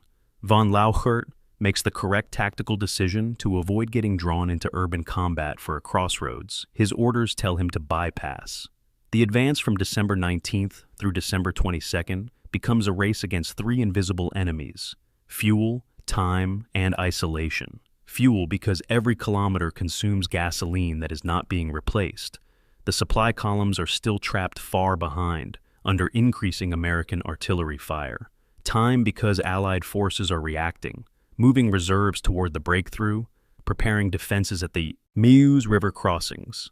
Isolation because 2nd Panzer is advancing faster than the infantry divisions on its flanks, creating a salient that narrows as it pushes west. The division is like a spear point extending from the shaft, effective only if the shaft remains strong. In this case, the shaft is weakening. American forces at Bastogne have cut the main supply route. The secondary roads 2nd Panzer is using are under interdiction by American artillery. The Panthers rolling west are increasingly alone, their supporting infantry falling behind, their flanks exposed, their supply lines tenuous. December 22nd. 2nd Panzer Division reaches the River at Orthieuville, 70 kilometers from their start line, 20 kilometers from the Meuse. This is the furthest advance any German division will achieve in the entire offensive, though no one knows that yet. Combat engineers throw a bridge across the river under sporadic American artillery fire, working through the night to complete the crossing. Tank battalions cross at dawn on December 23rd, Panthers lurching across temporary bridges that sway under the weight. The reconnaissance battalion pushes ahead immediately, reaching the village of Foy Notre Dame by mid-morning. Radio reports back that they can see the Meuse Valley in the distance, approximately 8 kilometers away. The division's lead elements are tantalizingly close to their first objective. Von Lauchert reviews his situation: 40 operational tanks with fuel, another 40 stationary with empty tanks, 800 men of the reconnaissance battalion 5 kilometers ahead of the main body, and supply columns still 50 kilometers to the rear under American attack. The weather that has favored the German advance since December 16th, fog and clouds keeping Allied aircraft grounded, begins to change on December 23rd. Midday, breaks appear in the overcast. By afternoon, clear patches open across the Ardennes. American fighter bombers appear for the first time since the offensive began, P-47s and Typhoons hunting for targets. They find 2nd Panzer Division's supply columns on the roads east of the River. The attacks are devastating. Fuel trucks explode in fireballs. Ammunition transporters detonate in chains of secondary explosions. The few supply vehicles that survive scatter into the forests, trying to find cover. The fuel that 2nd Panzer needs to continue advancing, that is finally close enough to deliver, burns on the roads in black smoke pillars visible for kilometers. Von Lauchert receives the reports and understands the offensive has entered its final phase. They are too close to stop voluntarily. They are too exposed to continue safely. The only option is to push the final distance to the Meuse with whatever fuel remains and hope that crossing the river somehow changes the equation. December 23rd, 2200 hours. Major Ernst von Boom, commanding. 2nd Panzer Division's Reconnaissance Battalion receives orders directly from division headquarters. Push to the Meuse immediately with all available forces. Seize a bridgehead, hold until the main body arrives. Von Boom acknowledges the order and gives his own commands to company leaders. They move out in darkness, vehicles running without lights, navigating by map and compass. The route takes them through quiet farmland, past Belgian villages where civilians hide in their homes, hearing the sound of German tanks and fearing what morning will bring. By 0300 hours on December 24th, Christmas Eve morning, von Boehm's lead vehicles enter the village of Chelles. No resistance, no American troops, just empty streets and frightened civilians. Von Boehm establishes his command post in the center of the village and sends patrols forward to scout toward Dinant. The Meuse River, the objective that has consumed 8 days and thousands of German lives, lies 5 kilometers ahead. Von Boehm's 600 men have reached the furthest point of the German advance. They have no way of knowing that they have also driven into a trap from which most of them will never escape. December 24th, 1944, 0300 hours. Christmas Eve in Chelles. Major Ernst von Boehm stands in the village square, breath steaming in the frozen air, studying a Belgian road map by red-filtered flashlight. His reconnaissance battalion has accomplished something extraordinary. They have driven 90 kilometers through enemy lines in 8 days, bypassed American strongpoints, navigated narrow forest roads in darkness, and reached a position 5 kilometers from the Meuse River.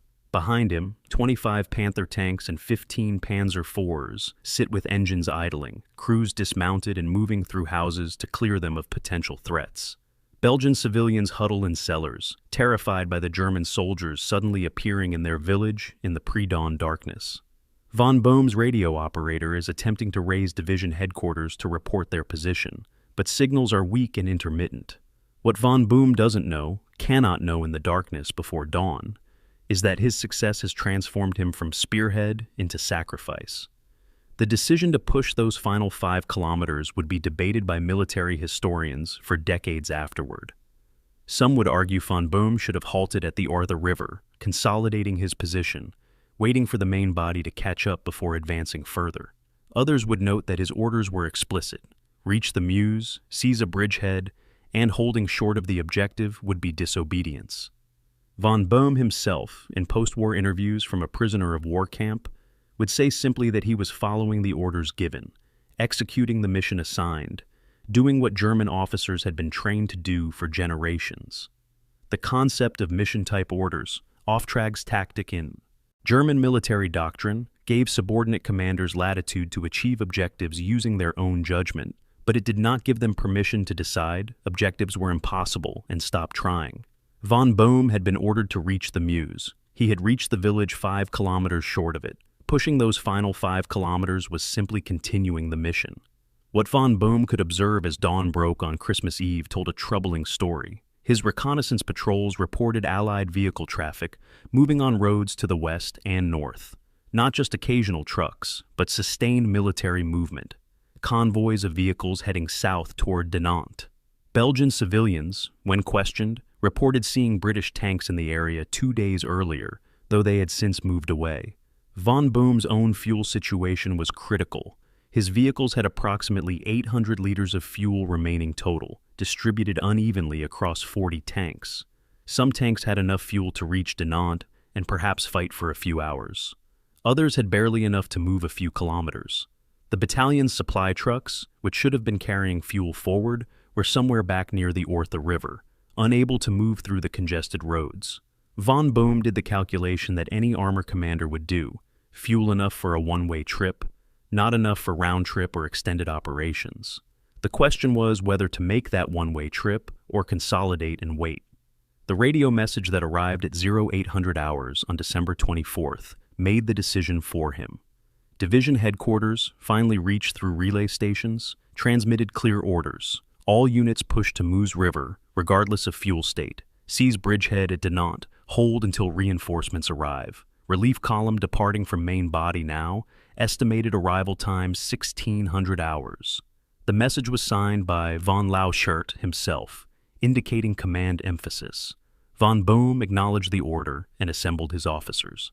He showed them the map with routes to Dinant marked. He explained the fuel situation honestly. Some vehicles would make it, others would not. He explained the tactical situation. They were operating alone, deep in enemy territory, with uncertain flanks and tenuous supply.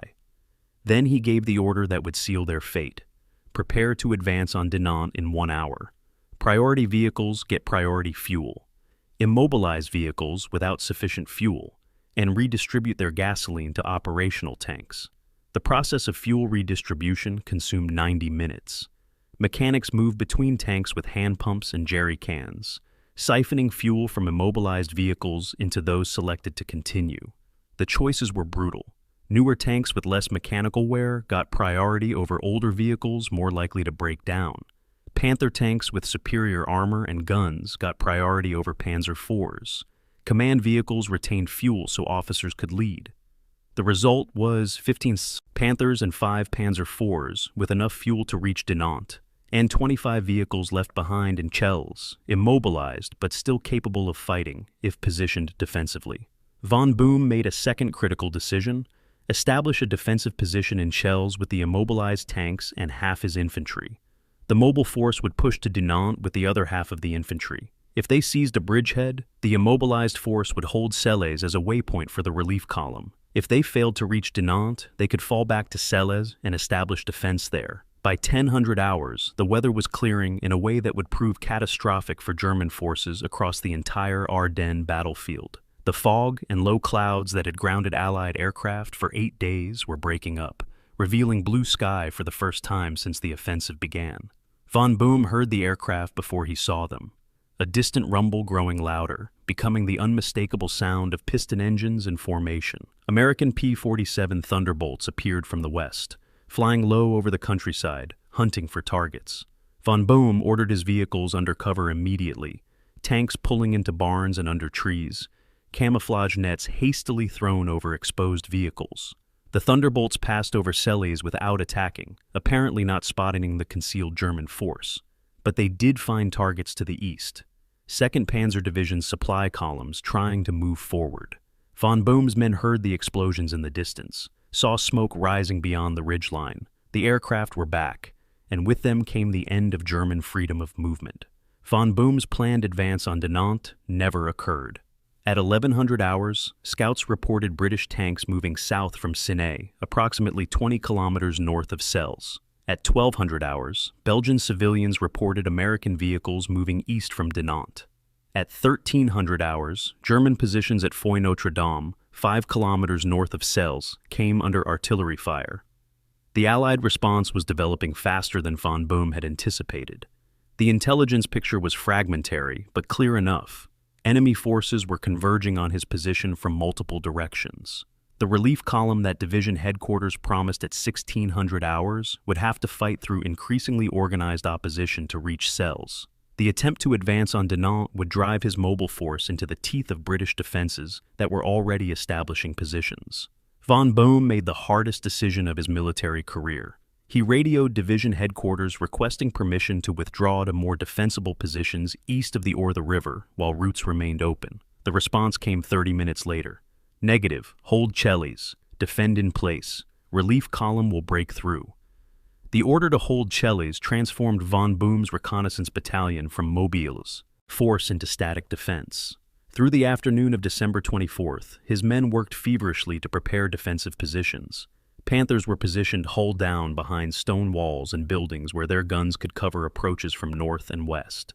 Infantry dug foxholes in frozen ground, cursing the cold and the pickaxes that bounced off the hard earth. Machine guns were in place to create interlocking fields of fire. Anti-tank guns were positioned to cover the roads entering the village. The civilians of Celles, approximately 300 people including children and elderly, were ordered into their cellars and told to stay there regardless of what happened above. Von Boom established his command post in the village church, its stone construction providing some protection against artillery, its tower offering observation over the surrounding countryside.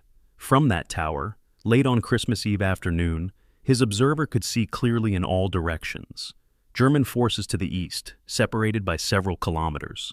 British forces visible to the north. The Valley of the Meuse to the west, their objectives so close and now impossible to reach. As darkness fell on Christmas Eve, Von Boom gathered his officers in the church basement for final briefing. He was honest about their situation because lies served no purpose. They were surrounded on 3 sides with only a narrow corridor east remaining open. That corridor was under artillery fire and might be closed at any time. Fuel was exhausted. The tanks could fight from their positions but could not maneuver. Ammunition was adequate for perhaps 12 hours of intense combat. The relief column had not arrived, and radio contact indicated it was engaged with American forces 20 kilometers to the east. Allied forces were clearly preparing an attack, probably to begin on Christmas morning. The battalion's mission was to hold Chelles for as long as possible, preventing Allied forces from using the village and the roads through it to attack 2nd Panzer Division's main body. If the relief column broke through, they would be extracted. If not, they would fight until their ammunition was exhausted, then attempt to break out on foot. Von Boehm's officers received these orders without comment. They were professional soldiers in an impossible situation, trained to do their duty regardless of outcome. The irony of their position was not lost on the men digging foxholes in the December cold. They had accomplished their mission with extraordinary skill and determination, driving through American lines, outmaneuvering enemy forces, reaching within 5 kilometers of their objective. In any previous war, such an advance would have been considered a brilliant success. But modern warfare measured success not by distance covered, but by objectives achieved and forces sustained. They had covered the distance but not achieved the objective. They had demonstrated tactical excellence but found themselves in strategic catastrophe. The 5 kilometers separating them from the Meuse River might as well have been 500. They were close enough to see the objective on maps, too far from it to matter militarily. And now, as British and American forces closed in from 3 directions, those 5 kilometers would become the measure of Germany's final defeat in the West. The distance was small enough to be heartbreaking, large enough to be decisive. On Christmas morning, 1944, the men of Kampfgruppe von Boehm woke in their foxholes around Chelles to a cold, clear dawn. Some had slept a few hours, despite the cold and the knowledge of what was coming. Others had stayed awake through the night, watching the darkness, listening for sounds of approaching enemies. The veterans among them, men who had fought in Russia and Poland and France, recognized this situation from experience. They were surrounded, outnumbered, outgunned, and abandoned by logistics. The outcome was not in doubt. The only question was how long they could hold, and how many of them would survive. That was what remained of Hitler's grand offensive, at its furthest point of advance. 600 German soldiers in a Belgian village, waiting for an attack they could not repel, hoping for relief that would not come, measuring their remaining lives in hours rather than days. The high-water mark of Nazi Germany's last great gamble in the West was being reached not at the Meuse River, not in Brussels, not in Antwerp, but in a village called Chelles, whose name none of them had heard before they drove into it on Christmas Eve. December 24th, 1944. 1,000 hours. Somewhere over the Ardennes, a British Cromwell tank commander named Lieutenant James Rothwell scans the countryside through binoculars, standing in the turret of his reconnaissance tank. His squadron from the 3rd Royal Tank Regiment has been ordered to scout south from Ciney, confirming reports of German forces in the area. The weather has finally cleared after 8 days of fog, giving the first unrestricted visibility since the German offensive began. Rothwell spots something unusual in a village ahead. Vehicles under camouflage nets, movement patterns suggesting military presence, the angular silhouettes of tanks partially concealed. He studies the vehicles carefully through his binoculars. The shape of the turrets, the configuration of the hulls, the distinctive profile of German Panthers. Rothwell's radio crackles to life. Contact, contact. Enemy armor, approximately 20 tanks. Village of Chelles. Coordinates follow. The report goes up the chain of command, squadron to regiment, regiment to brigade, brigade to corps. Within 90 minutes, the British 29th Armored Brigade will receive orders to move immediately. The German spearhead has been located. The same moment, from the German perspective, represents the closing of a trap they cannot see. Major von Boehm, in his command post in Chelles Church, receives reports from his observation post that British reconnaissance vehicles have been spotted on the ridgeline to the north. They withdrew quickly, but their presence means discovery. Von Boehm knows what will follow. First reconnaissance, then artillery registration, then the main attack. He orders his defenders to complete preparation of defensive positions immediately. Camouflage must be improved. Fire lanes must be cleared. Ammunition must be distributed. The civilians must stay in their cellars no matter what happens above. His radio operator continues trying to reach division headquarters, trying to get information on the relief column that was supposed to arrive hours ago. The responses are vague and troubling. Relief column engaged with enemy forces, continuing to advance. maintain position. Von Boom translates this in his mind. The relief column is not coming, at least not in time to matter. His battalion is alone. At British 29th Armored Brigade headquarters near Ciney, Brigadier Roscoe Harvey receives his orders at 1200 hours on Christmas Eve. German armor has reached Celles, 5 kilometers from Dinant. American forces are reported moving toward the same area from the east. Elwes Corps directs 29th Armored Brigade to deploy immediately to contain the German penetration and prevent any crossing of the Meuse. Harvey's officers scramble to translate strategic orders into tactical movement. The brigade has 120 tanks, a mix of Sherman M4s, Sherman Fireflies with 17-pounder guns, and Cromwell cruiser tanks. 3,000 men, fully supplied with fuel and ammunition, rested and ready. The challenge is movement, 60 kilometers from current positions to Celles, over roads that may be congested with retreating Belgian civilians and American forces repositioning. Harvey issues movement orders. 3rd Royal Tank Regiment leads, followed by supporting infantry and artillery. Objective is to establish blocking positions north and west of Celles, preventing German advance to Meuse. Rules of engagement. This is not a reconnaissance in force. This is a deliberate defensive deployment. Wait for Americans to arrive before attacking the German position. Combined arms coordination with our allies is essential.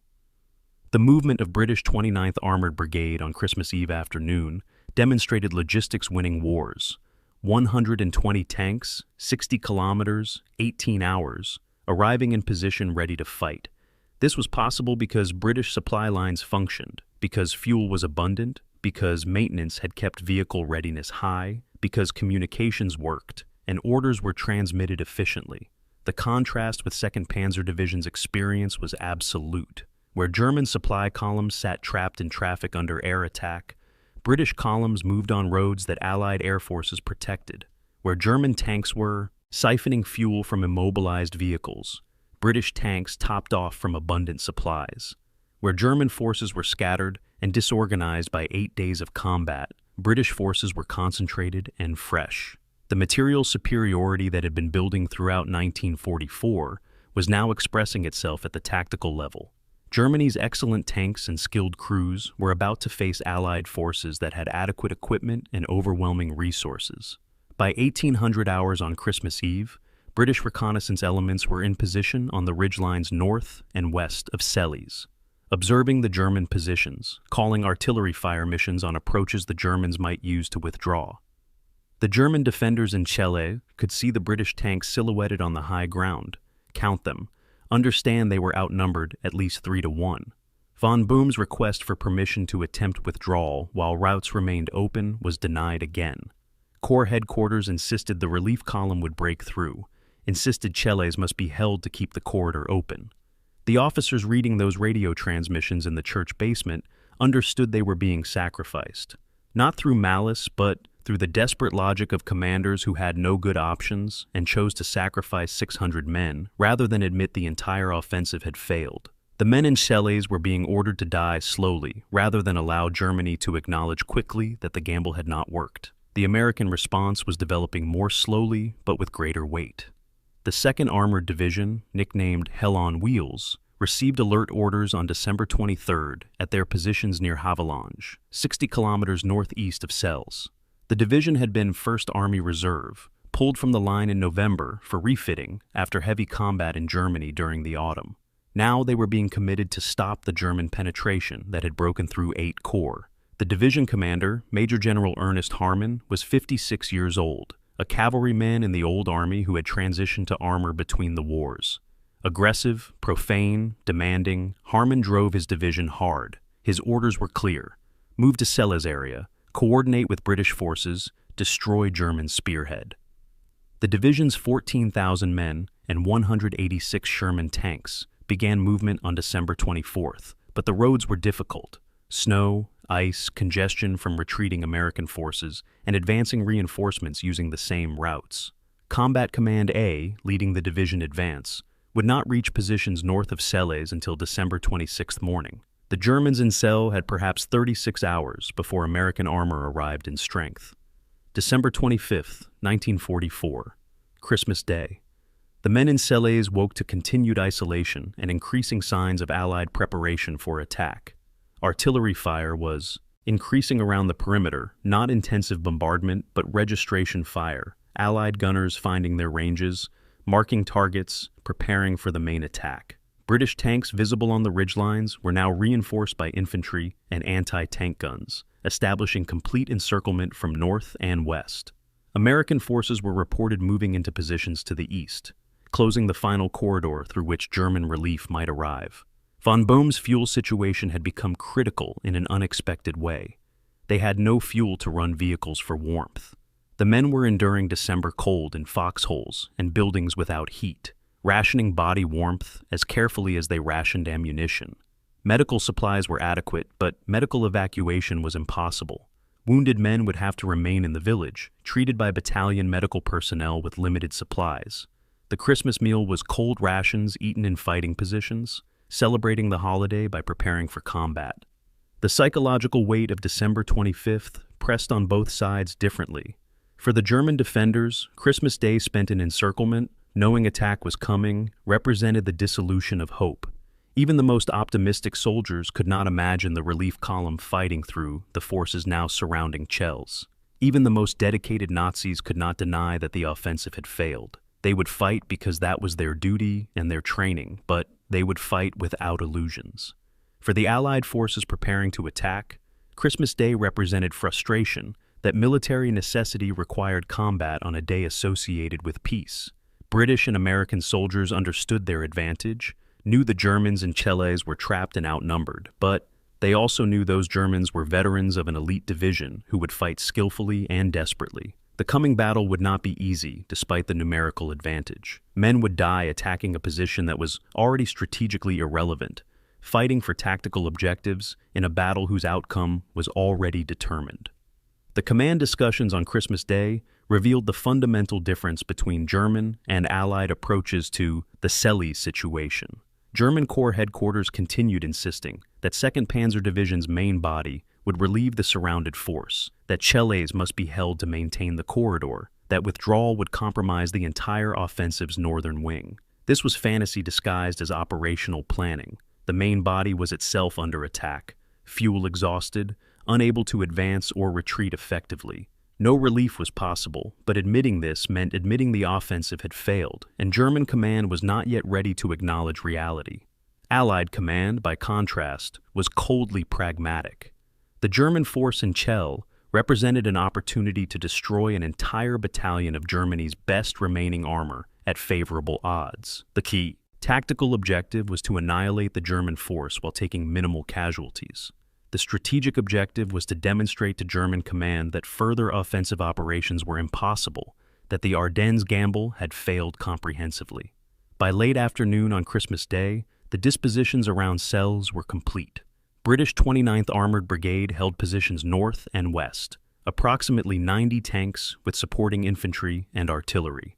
American 2nd Armored Division's Combat Command A was moving into positions northeast of Selles, approximately 70 tanks with supporting elements.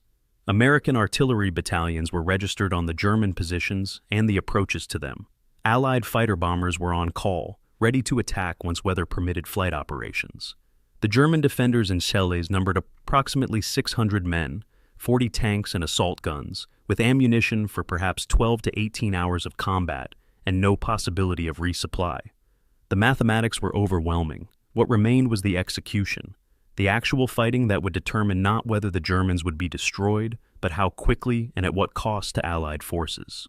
That execution would begin the next morning, December 26th, when Allied artillery would open fire at dawn, and the Battle of Selles would enter its final, bloody phase.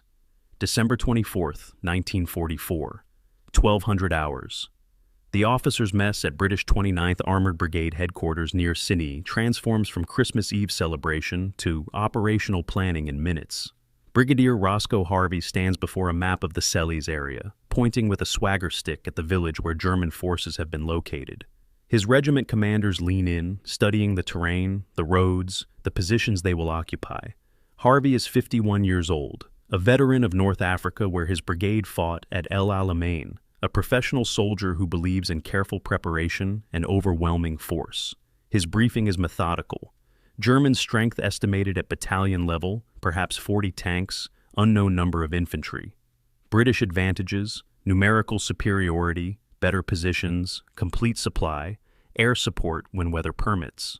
Mission: establish blocking positions north and west of Selles, prevent German advance to Meuse, coordinate with arriving American forces for combined assault. Timeline: movement begins 1400 hours, occupy positions by nightfall, prepare for attack on December 26th. Questions from the assembled officers focus on practical details: fuel consumption for 60-kilometer movement, ammunition load, coordination with American 2nd Armored Division that will be operating in the same area. The movement south from Ciney demonstrated British attention to the logistics that made modern warfare possible. Each tank company conducted pre-movement maintenance, topping off fuel tanks, checking track, tension, verifying that radios functioned and weapons were loaded. Supply trucks followed the tank columns carrying additional fuel, ammunition, rations. Recovery vehicles positioned themselves to assist any tank that broke down during the move. Military police were positioned at key intersections to control traffic flow, preventing the congestion that had plagued German movements throughout the offensive. This was an army that had learned through 5 years of war how to move large formations quickly and arrive ready to fight.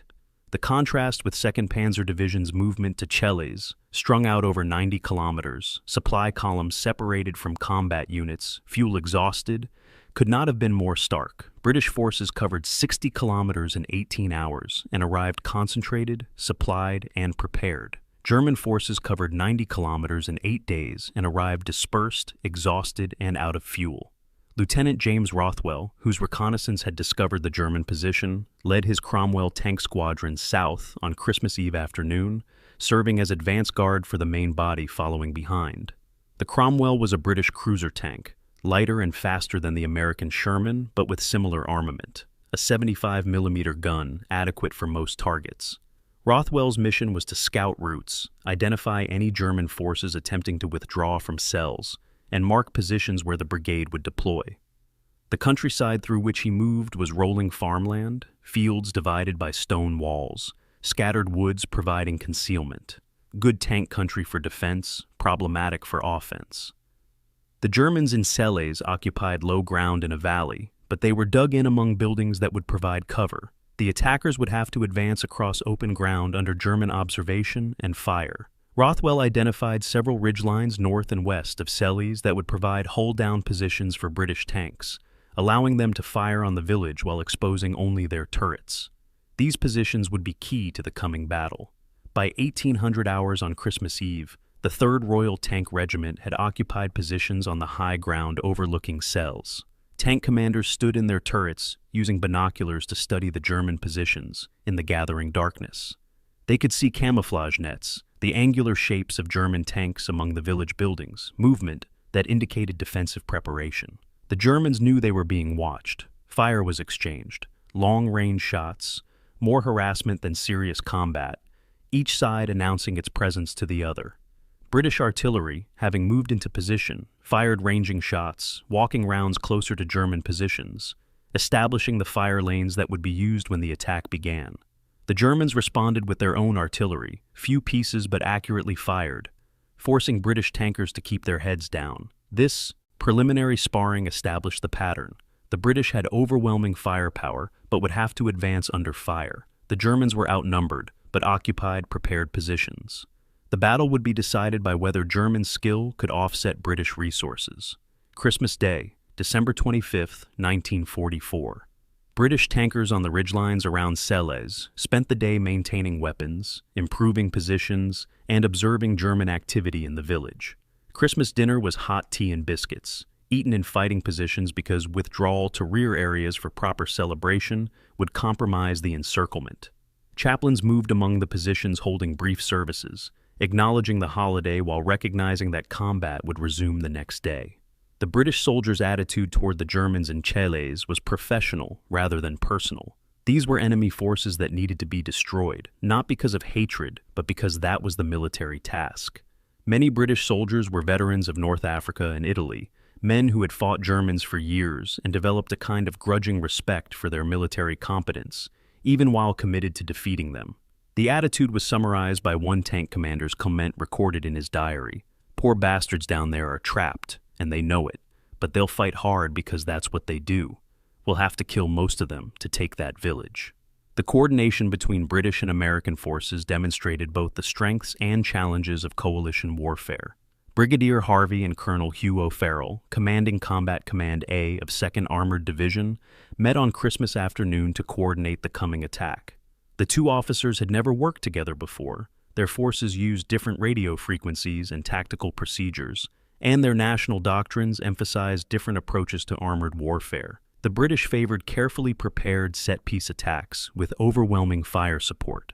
The Americans favored aggressive maneuver and exploiting opportunities as they developed. The compromise they reached reflected pragmatic necessity. British forces would maintain the encirclement from north and west, while American forces attacked from the north and east. British artillery would provide initial bombardment. American artillery would shift to blocking fires to prevent German withdrawal. British tanks would provide support by fire from their hull-down positions. American tanks would maneuver to assault the village. This division of roles played to each force's strengths and avoided the confusion of intermixed units on the same battlefield. The British 29th Armored Brigade that surrounded Celles on Christmas Day, 1944, represented the culmination of British armor development through 5 years of war. The brigade had fought in North Africa, learning hard lessons about desert warfare against Rommel's Afrika Korps. It had fought in Italy, developing skills in close terrain where infantry armor coordination was essential. It had fought in Normandy and through Belgium, adapting to northern European conditions. The officers and men were volunteers, professionals who had chosen armored warfare as their specialty. The tanks they crewed were not the best in the world. British tank design had struggled throughout the war, producing vehicles that were either undergunned or unreliable or both. The Sherman tanks the brigade now used were actually American-built, supplied through Lend-Lease, modified by British workshops to mount the 17-pounder gun in the Firefly variant. But if the tanks were merely adequate, the crews were excellent. They knew their weapons, knew their tactics, and knew their enemy. The German forces in Chelles were about to face soldiers who had been fighting Germany for longer than the war had been going on for the United States, and who had learned through bitter experience how to win. The psychology of the British soldiers on Christmas Day was complex. They were far from home, spending Christmas in combat positions in Belgium, preparing to attack on the day after. They missed their families, resented the war that kept them from homes and normal life, and felt the grinding exhaustion of 5 years of combat. But they were also close to the end. Germany was clearly losing. The Ardennes offensive, despite its initial success, was already collapsing. The war would be over in months, perhaps weeks if Germany collapsed quickly.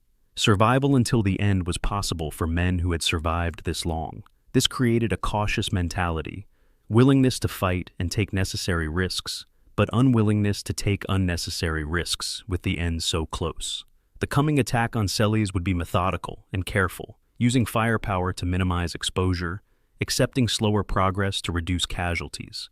No one wanted to be the last man killed in a war that was effectively over. The night of December 25th to December 26th was bitter cold around Celles.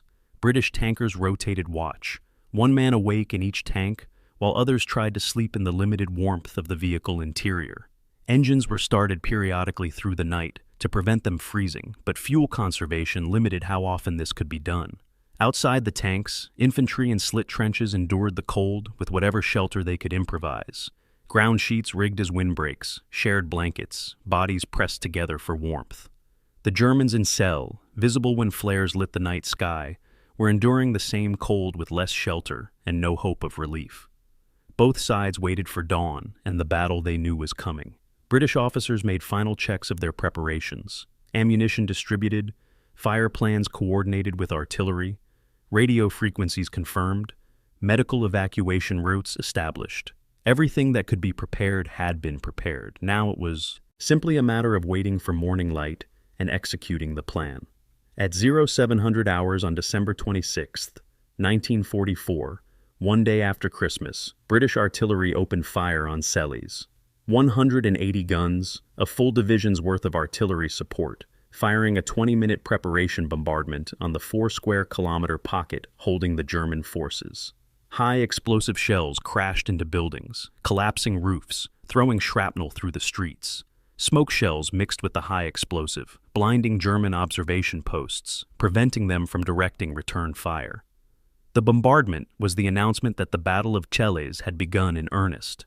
The British Household Cavalry, as the Royal Tank Regiment considered itself, descended from mounted cavalry traditions, was riding to battle. The German defenders in Celles, having survived 8 days of combat and 2 days of encirclement, now faced the final test.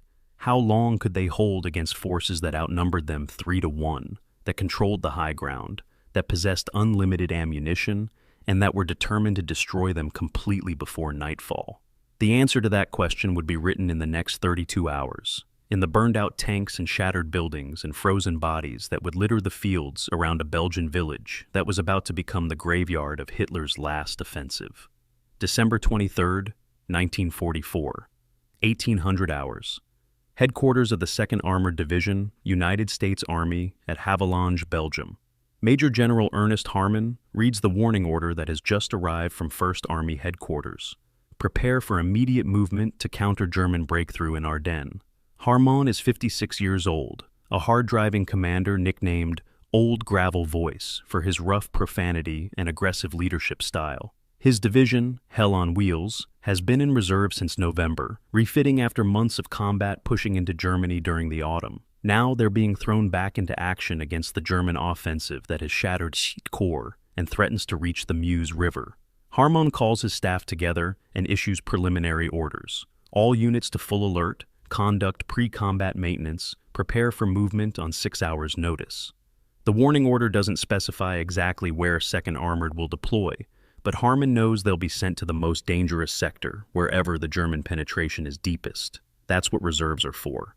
The 2nd Armored Division that prepared to move on December 23rd was one of the most powerful armored formations in the European theater. 14,000 men, organized into 3 combat commands that could operate independently or as a concentrated force. 186 M4 Sherman medium tanks, 77 M5 Stuart light tanks for reconnaissance, self-propelled artillery, tank destroyers, armored infantry, combat engineers. The division had fought across France after the Normandy breakout, spearheaded the advance into Belgium, fought brutal urban combat in German border towns during October and November. They had lost men and equipment in that fighting. Approximately 20% casualties since D-Day, replaced by fresh troops and rebuilt tanks. The division that Harmon commanded in December 1944 was experienced but tired, combat-tested but not invincible, powerful but aware of its limitations.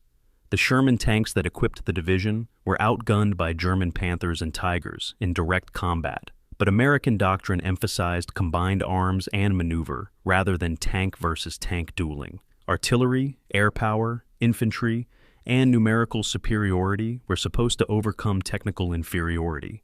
December 24, 1944, 0600 hours. Harmon receives confirmation orders. 2nd Armored Division will move to Ciney area, coordinate with British Sixth Corps, block German advance toward Meuse River. Intelligence reports indicate German spearhead has reached Celles, 5 kilometers from Dinant. Mission is to destroy that spearhead and prevent any further German advance. Harmon briefs his combat command leaders. Combat Command A under Brigadier General John Collier will attack from the north. Combat Command B under Brigadier General Isaac White will attack from the east. Combat Command Reserve will follow, prepared to exploit or reinforce. The division will move in stages, with units departing at intervals to avoid road congestion. Priority is speed. Get to Celles before the Germans can either break through to the Meuse or withdraw to better positions. The officers acknowledge their orders and return to their units to begin movement. Within 2 hours, 2nd Armored Division begins rolling toward battle. The movement of an armored division was a massive logistical undertaking requiring precise coordination. 14,000 men and approximately 3,500 vehicles spread across 60 kilometers of road when moving in march formation. The division's movement plan allocated different routes to different combat commands to avoid congestion, staggered departure times, and designated refueling points along the way. But no plan survives contact with reality. The roads 2nd Armored needed to use were already filled with other American units repositioning, with Belgian civilian refugees fleeing the battle zone, with supply trucks moving in both directions. Traffic control broke down almost immediately. Units took wrong turns at unmarked intersections. Tanks that broke down blocked the road behind them until recovery vehicles could tow them aside. The 60-kilometer movement from Havelange to Celles, which should have taken 8 to 10 hours, stretched to 18 hours for the lead elements and more than 24 hours for the trail units. Sergeant Michael Caruso, tank commander in B Company, 66th Armored Regiment, experienced the movement as organized chaos interrupted by periods of absolute stillness. His Sherman tank moved in column with 40 other tanks, maintaining 50-meter spacing, following the vehicle ahead through the darkness of Christmas Eve night. Then the column would stop, sitting motionless for 30 minutes or an hour, engines idling to prevent freezing, no information about why they'd stopped or when they'd move again. Then sudden movement, accelerating to close up gaps that had opened, racing to catch the vehicles ahead. At one point, Caruso's column sat stopped for 3 hours, while combat engineers repaired a bridge that had been damaged by retreating American forces. At another point, they detoured 20 kilometers to avoid a traffic jam, where 2 columns had tried to use the same intersection simultaneously and blocked each other. The frustration was intense. Every minute delayed was a minute the Germans in Celles might use to escape or reinforce. But there was no alternative except to keep moving when movement was possible and wait when it wasn't. The mechanical challenges of moving armor in winter added another layer of difficulty. Sherman tanks were designed for reliability, but December in Belgium tested every vehicle. Engines that wouldn't start in minus 15 Celsius temperatures required ground crews to heat them with portable stoves. Tracks froze to the ground during rest halts, requiring tank crews to rock their vehicles back and forth to break free. Ice formed in the fuel lines of vehicles that had been sitting, requiring precious time to thaw.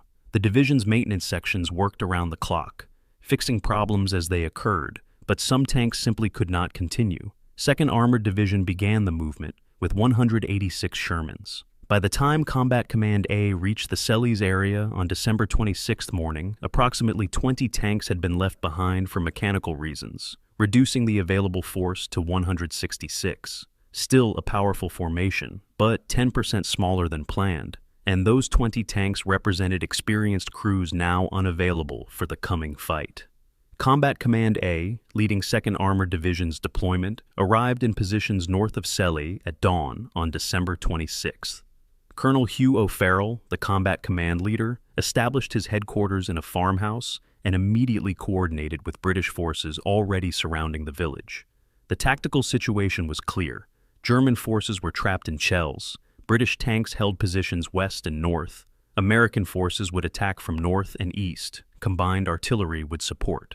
O'Farrell divided his command into 3 task forces, each built around a tank company reinforced with armored infantry and supporting weapons. Task Force A would attack directly into Celles from the north. Task Force B would position east of the village to cut off any German withdrawal. Task Force A would remain in reserve to exploit success or respond to problems. The attack would begin after an artillery preparation, coordinated with British artillery to deliver maximum shock to the German defenders. The American soldiers who prepared to attack Celles on December 26 morning were different from the British forces already in position. Where British soldiers were 5-year veterans of a long war, many American soldiers had been in Europe only since summer 1944, experiencing 6 months of combat rather than 5 years. Where British soldiers were tired and cautious, wanting to survive until the clearly approaching end of the war, American soldiers were more aggressive and sometimes reckless, confident in their numerical and material superiority. Where British doctrine emphasized careful preparation, American doctrine emphasized rapid decision-making and exploiting opportunities. These differences would show in the coming battle. British tanks would provide fire support from hull-down positions, killing German tanks at long range with minimal exposure. American tanks would maneuver aggressively, accepting higher risks to close with the enemy and force a decision quickly. Neither approach was wrong. They simply reflected different military cultures shaped by different wartime experiences. The coordination meeting between O'Farrell and Brigadier Harvey on December the 25th had established division of responsibilities.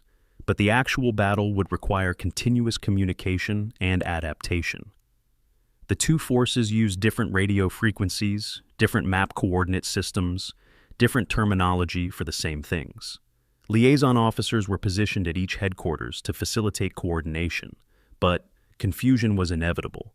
The plan was for British artillery to fire the initial preparation bombardment. Then American artillery would take over, while British guns shifted to blocking fires. British tanks would engage German positions from their established positions, while American tanks maneuvered closer. If this sounds complicated, it was. Coordinating two different armies, with different equipment and procedures, attacking the same objective simultaneously, was an invitation to fratricide and confusion. That it worked as well as it did was testament to the professionalism of both forces and the flexibility of small unit leaders who adapted to reality as they found it. Sergeant Caruso, in his Sherman tank, positioned 500 meters north of Cellies, watched the artillery preparation begin at 0800 hours on December 26. The sound was overwhelming, a continuous roar of outgoing artillery fire mixing with the crash of shells impacting in the village. Smoke and dust rose above Cellies, obscuring visibility. Caruso's tank was part of Task Force A, assigned to advance into the village once the bombardment lifted. His crew conducted final checks, main gun loaded with armor-piercing, machine guns loaded and ready, radio tuned to company frequency, engine running smoothly. Caruso had been a tank commander since Normandy, fought through France and Belgium, survived 6 months of combat that had killed 2 of his original crew members. He knew Sherman tanks were vulnerable to German guns, knew the Panthers and Panzer IVs in Cellies could kill his tank before he could kill them. But he also knew that 2nd Armored Division had 3 tanks for every German tank, had unlimited artillery support, had air cover waiting if the weather stayed clear. The battle might be hard, but the outcome wasn't in doubt. The question was only how many Americans would die achieving the inevitable victory. At 0830 hours, the artillery preparation lifted, and Task Force A began its attack on Cellies. Caruso's Sherman, part of a platoon of 5 tanks moving in staggered formation, advanced down the hill toward the village at 15 kilometers per hour, slow enough to maintain formation and control, fast enough to cross the open ground quickly.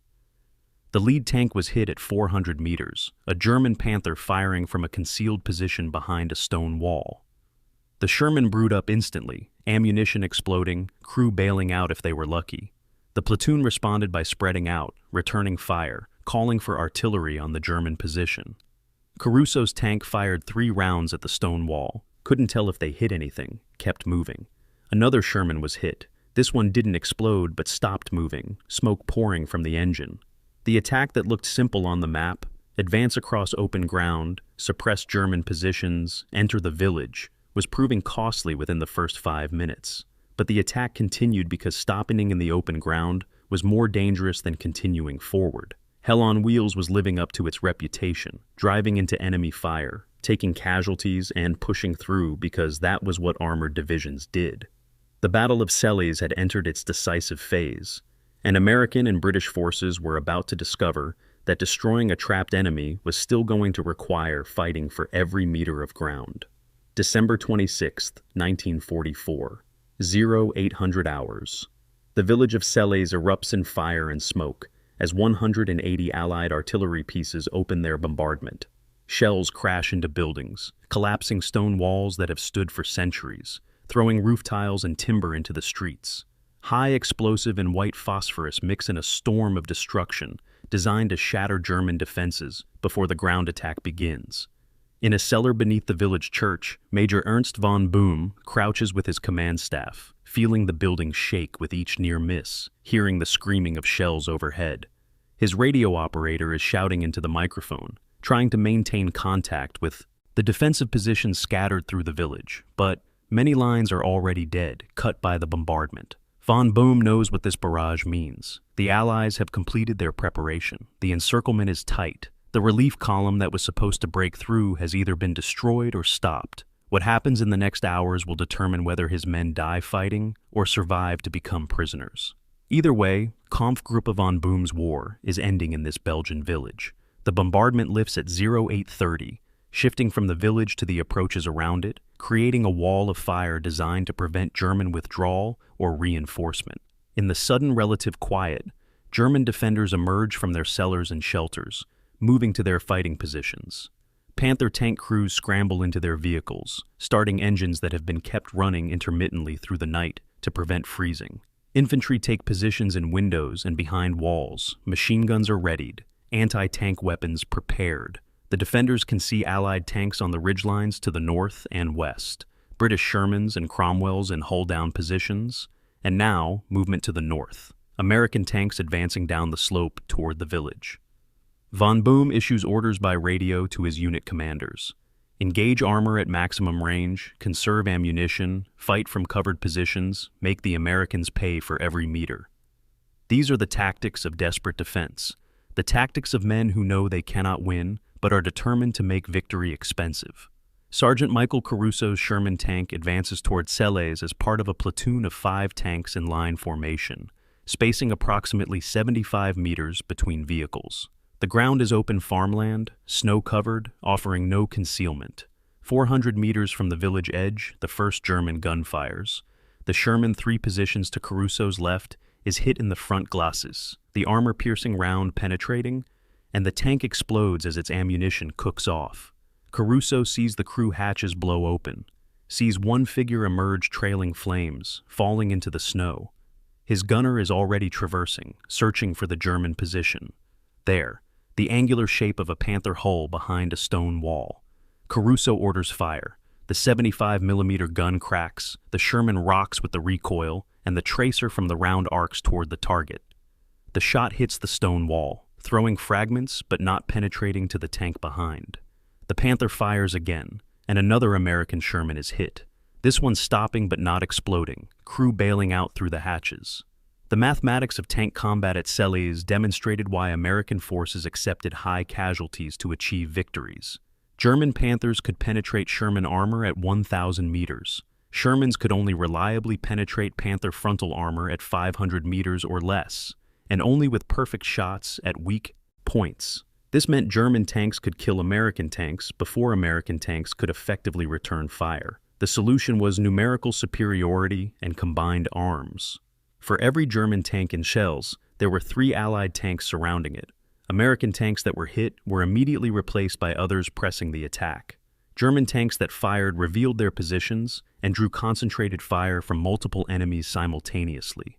Allied artillery plastered any position from which German fire came, forcing German tanks to move or be destroyed by indirect fire. The Panther that killed 2 American Shermans in the first minutes of the attack was itself destroyed 5 minutes later when 3 more Shermans maneuvered to flank it while British artillery dropped smoke on its position. By 0900 hours, American forces had pushed into the northern edge of Selles, infantry dismounting from their half-tracks, advancing alongside tanks in the combined arms tactics the U.S. Army had developed through painful experience. Every building had to be cleared, every intersection had to be secured. German infantry, dug in and fighting from prepared positions, made the Americans pay for each advance. A German machine gun team in a second-story window killed 4 American infantrymen before a Sherman tank blasted the building with high explosive rounds, collapsing the floor and burying the defenders. A German anti-tank team with a Panzerfaust destroyed an American tank at point-blank range when it advanced past their concealed position, then were killed by American infantry who threw grenades into their hiding place. The fighting was savage, close range, building to building, exactly the kind of combat that negated most technical advantages and came down to determination and numbers. From his command post in the church basement, von Bohm monitored the battle's progress through fragmentary radio reports. The northern perimeter was collapsing under American pressure. 3 Panthers destroyed, 2 more damaged and immobilized. Infantry casualties mounting, ammunition expenditure higher than expected. The eastern perimeter was under artillery fire but not yet attacked, Americans establishing positions rather than advancing. The western perimeter, facing British tanks, was exchanging long-range fire, German tanks firing from concealed positions, British tanks responding from hull-down positions on the ridgelines. Neither side achieving decisive results, but the British weren't pressing forward. They were content to contain while the Americans did the actual assaulting. Von Boehm understood the Allied strategy.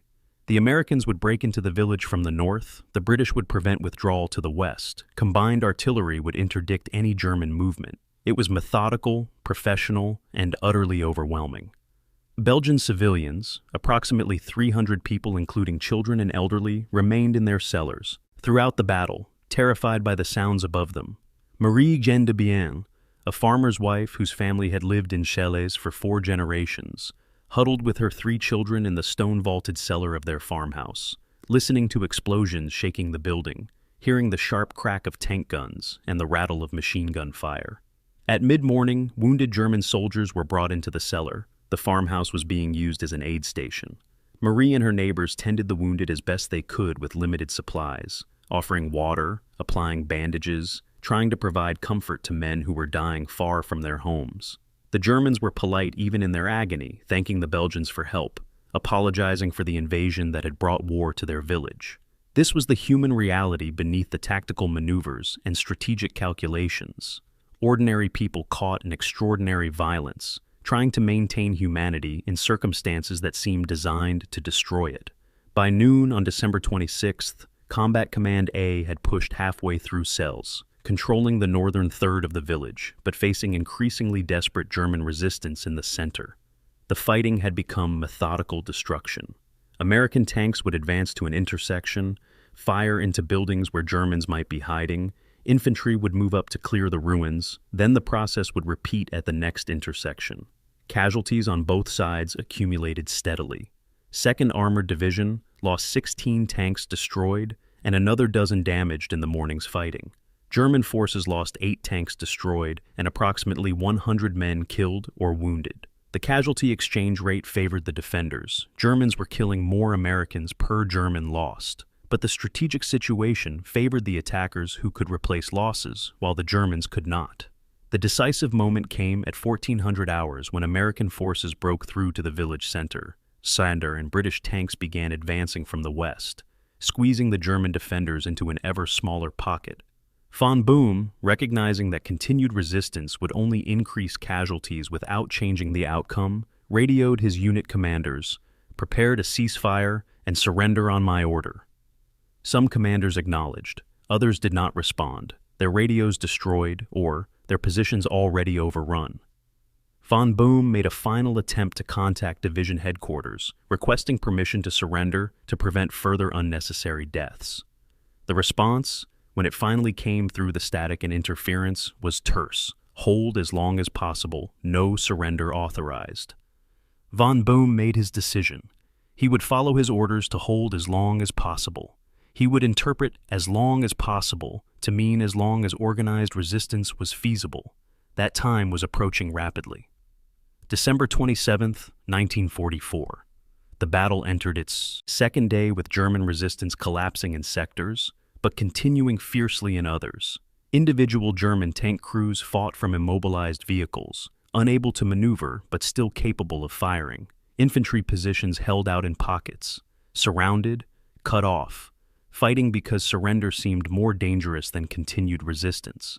American and British forces tightened the noose methodically, using artillery to blast positions that resisted, bypassing strong points when possible, gradually reducing the German-held area to a few city blocks around the church.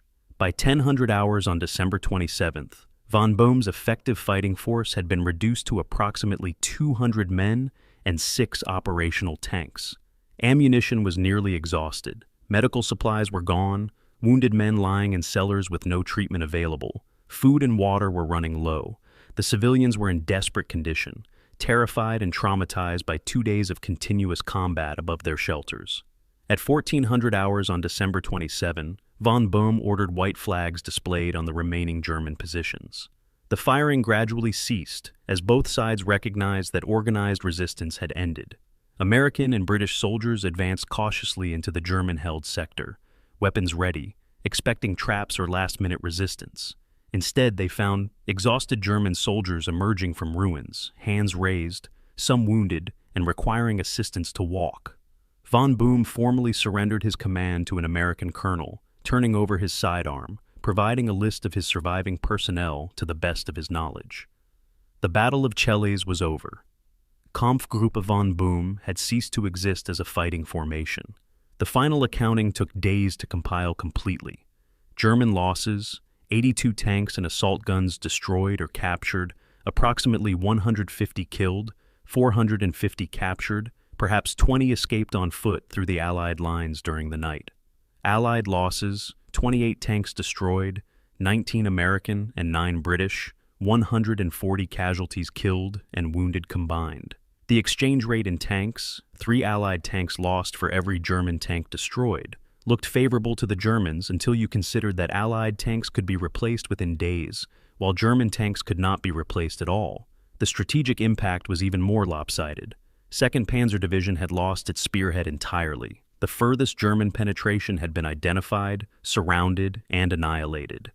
The Meuse River crossings remained in Allied hands. The road to Antwerp was blocked permanently. Hitler's last offensive in the west had reached its high water mark at Celles and broken there like a wave hitting rocks.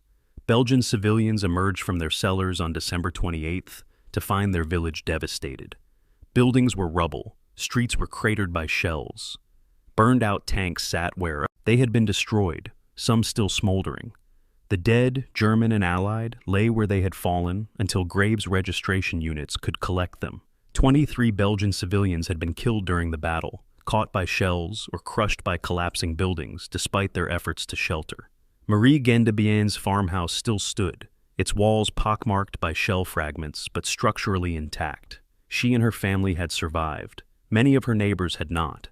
The village of Celles would be rebuilt over the following years, but the memory of those 2 days in December 1944 would never fade.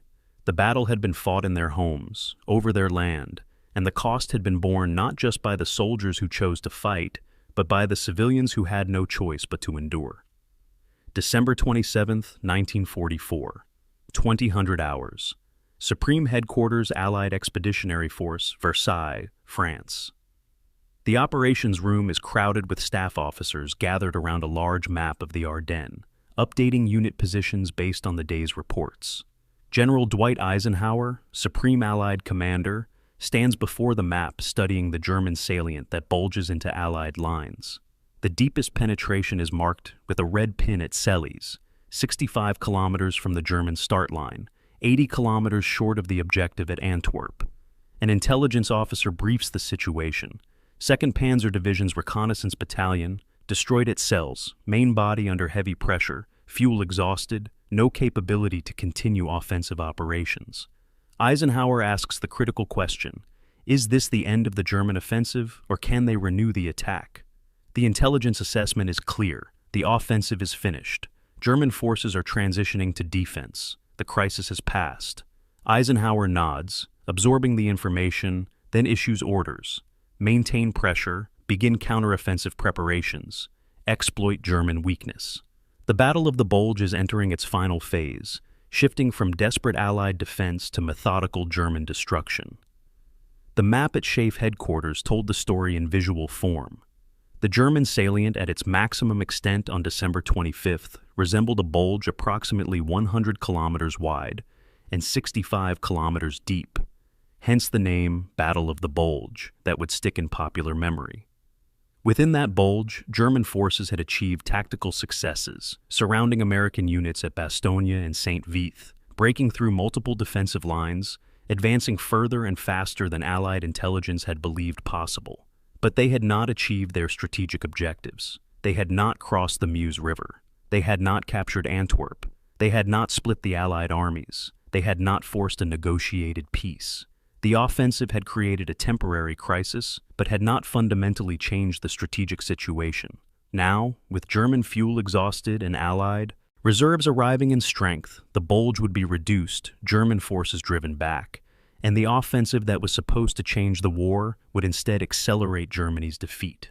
At Adolf Hitler's headquarters, the Adlerhorst bunker complex, the December 28th briefing presented very different information to very different effect. Field Marshal Wilhelm Keitel, chief of OKB, reported losses from the Ardennes offensive, approximately 68,000 casualties, 450 tanks destroyed or abandoned, offensive capabilities exhausted.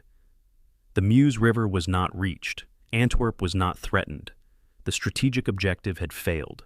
Hitler listened in silence, his hands trembling more noticeably than usual, his face drawn. When Keitel finished, Hitler asked about ammunition and fuel reserves for continuing operations. The answer was brutal. Ammunition stocks were critically low after the massive expenditure of the offensive's first week. Fuel production remained at catastrophically low levels. Replacement equipment was unavailable. Germany could defend but could not attack. Hitler authorized transition to defensive operations, but refused to authorize withdrawal from the salient. German forces would hold their gains as long as possible, making the Allies pay for every kilometer they retook. The strategic implications of Chelles extended far beyond the destruction of one German battalion. 2nd Panzer Division's reconnaissance unit represented approximately 6% of the total German armor committed to the Ardennes offensive. 82 tanks out of 1,400. But those 82 tanks were at the spear point, the furthest advance, the closest approach to success. Their destruction demonstrated to both German and Allied commands that the offensive had definitively failed. No relief was coming, no breakthrough was possible.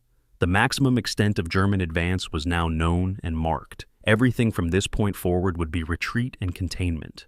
The psychological impact on German commanders was profound. Officers who had executed the offensive, believing it might succeed, now understood it had failed. Soldiers who had advanced believing they might reach the Meuse now understood they would not. The combination of material exhaustion and psychological deflation transformed the German army from offensive force to defensive force overnight. General George Patton, commanding U.S. Third Army south of the German salient, recognized the opportunity immediately. On December 28, he ordered his forces to accelerate their counteroffensive north toward Bastogne and the southern edge of the German penetration. Patton's army had already been wheeling north since December 22nd, executing one of the more impressive operational maneuvers of the war, repositioning 6 divisions 90 degrees from their advance into Germany to strike the German flank in the Ardennes. Now, with German offensive power broken at Tours, Celles, and elsewhere, Patton's counteroffensive could transition from emergency response to exploitation. Third Army would drive north, link up with forces at Bastogne, cut off German units still in the salient, and begin the systematic destruction of German forces that had overextended themselves. The same mobility that had allowed the German advance would now enable their destruction, as Allied forces cut supply lines and isolated forward units. The battle's impact on civilian populations was catastrophic and largely forgotten in the strategic analysis. The Ardennes region, relatively untouched by fighting since May 1940, had experienced 4 years of German occupation, followed by liberation in September 1944. Civilians had endured both but survived. The December offensive brought the war back with terrible intensity. Entire villages were destroyed in the fighting. Tens of thousands of Belgian and Luxembourg civilians became refugees, fleeing west ahead of the German advance, many losing everything they owned. American soldiers, retreating in disorder during the first days of the offensive, had destroyed supplies and equipment to prevent capture, leaving civilians without food or shelter in the middle of winter. German forces, advancing with minimal supplies, had requisitioned food and vehicles from civilians, often at gunpoint. The villages that became battlefields, places like Celles, were devastated by the fighting.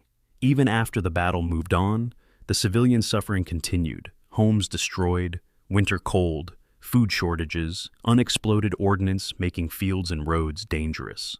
The lessons learned from Chelles would influence Allied military doctrine for decades. The importance of maintaining mobile reserves became doctrine. Montgomery's positioning of British X-Corps had proven decisive in blocking the German advance. The value of air-ground coordination was reinforced. The moment weather cleared and Allied aircraft could fly, German logistics collapsed. The necessity of adequate supply lines was demonstrated negatively by German failure and positively by Allied success. American forces moved divisions hundreds of kilometers and arrived ready to fight because their logistics functioned.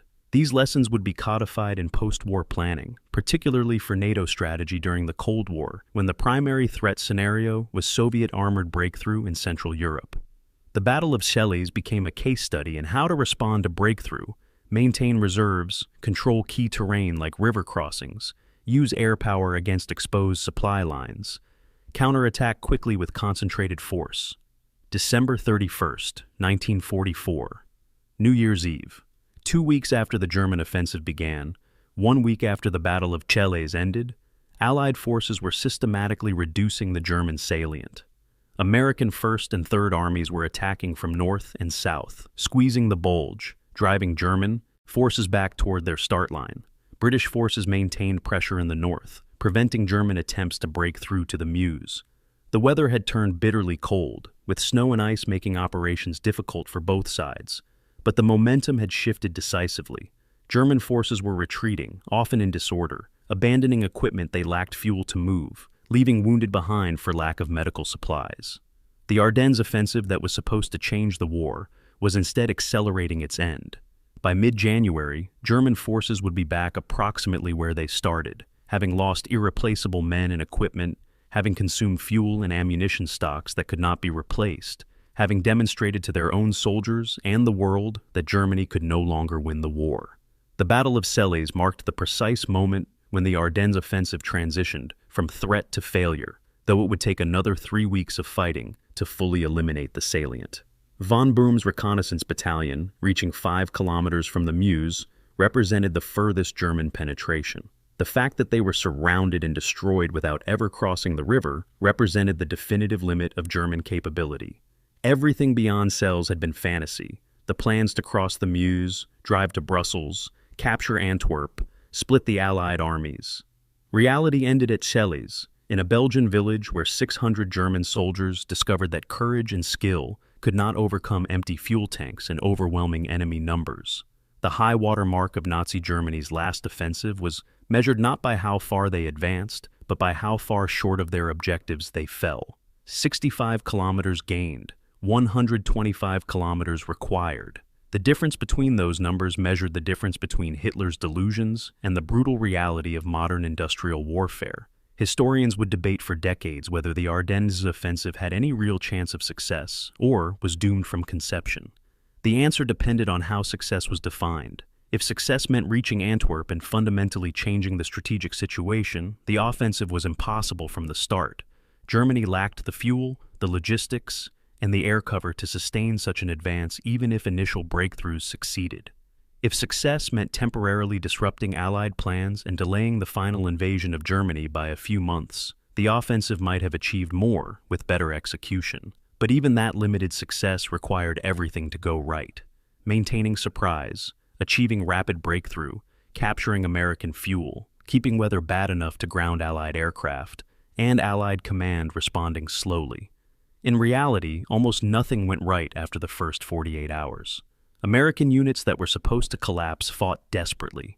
Fuel dumps that were supposed to be captured were destroyed. Weather that was supposed to stay bad cleared. Allied reserves that were supposed to be slow arrived quickly. The result was Celles, German forces reaching their furthest extent and dying there, trapped by their own success in a village they had captured but could not hold or retreat from. The New Year's Eve that closed 1944 found the soldiers who had fought at Celles in very different circumstances. German survivors were in prisoner of war camps, beginning the process of interrogation and eventual return to Germany long after the war ended. Many would not see their homes for years. American and British soldiers were still in the line, still fighting to reduce the German salient, still enduring winter cold and continuing casualties. There was no celebration of victory at Chelles, because the battle was just one small engagement in a larger campaign that was still ongoing. But the soldiers who had been there understood they had participated in something significant. They had been at the furthest point of the German advance. They had stopped Hitler's last offensive. They had been present at the moment when the tide turned definitively and irrevocably against Nazi Germany. That knowledge, though it would take years for its full significance to be recognized, was its own kind of victory. December 26, 1944, 1300 hours. The field outside Celles where destroyed and abandoned German tanks sit in silent rows, testimony to the morning's combat. An American ordnance officer, Captain Robert Hendricks, walks among the wrecks conducting damage assessment, recording the types of vehicles, the nature of the damage, attempting to understand what killed each tank. He stops beside a Panther, its turret traversed at an odd angle, a penetration hole visible in the frontal armor where an Allied round punched through. The hole is too large for a standard 75mm Sherman gun. Hendricks checks his notes. British Firefly with 17-pounder gun hit at approximately 800 meters.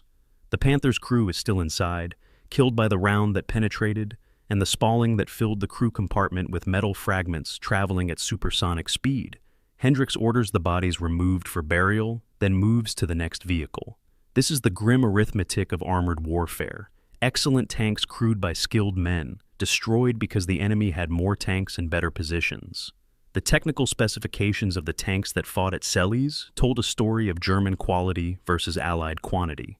The Panther tank, Germany's main battle tank by late 1944, mounted a 75mm KGB-42 gun that could penetrate 120mm of armor at 1,000 meters. Its frontal armor was 80mm thick, sloped at 55 degrees, providing effective protection of approximately 140mm against kinetic penetrators. Maximum speed was 46 kilometers per hour on roads, though rarely achieved under combat conditions. The Panther represented the cutting edge of German tank design, incorporating lessons learned from encountering Soviet T-34 tanks on the Eastern Front. It was arguably the best medium tank of World War II in terms of firepower and protection. It was also mechanically complex, fuel-hungry, and difficult to produce in quantity.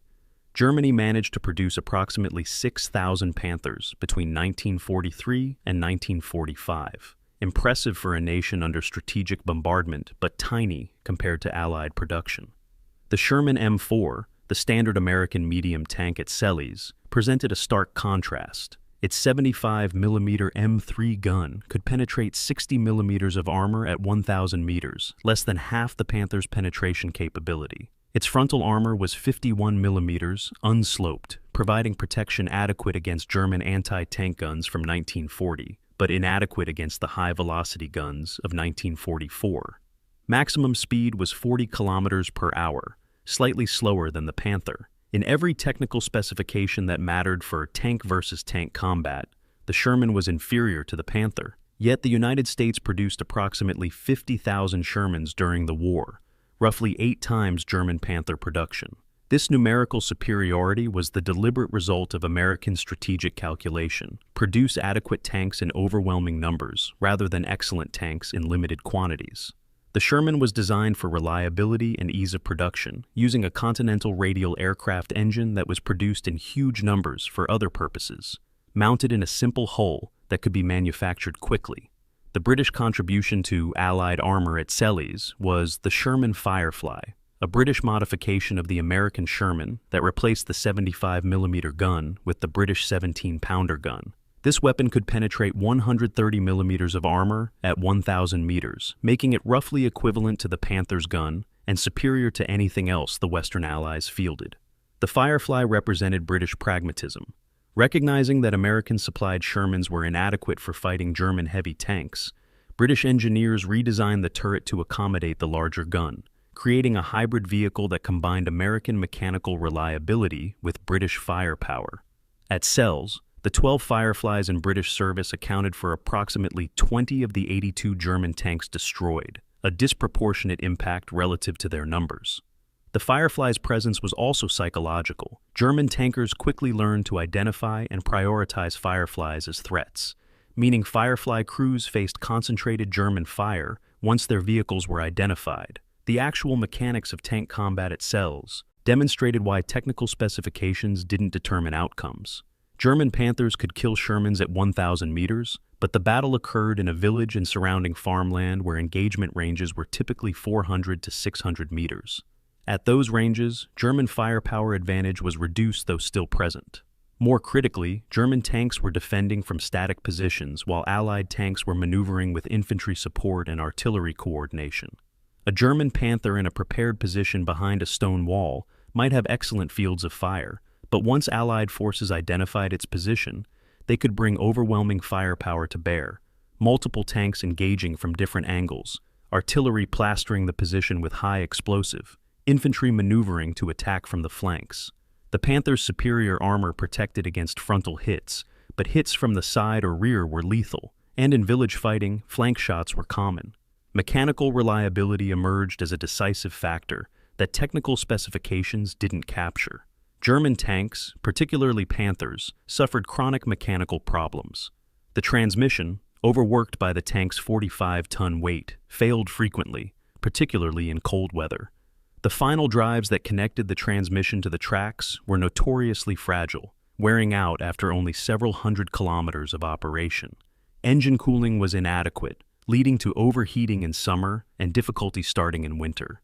At Selles, approximately 20% of German tanks lost were abandoned due to mechanical failure rather than enemy fire.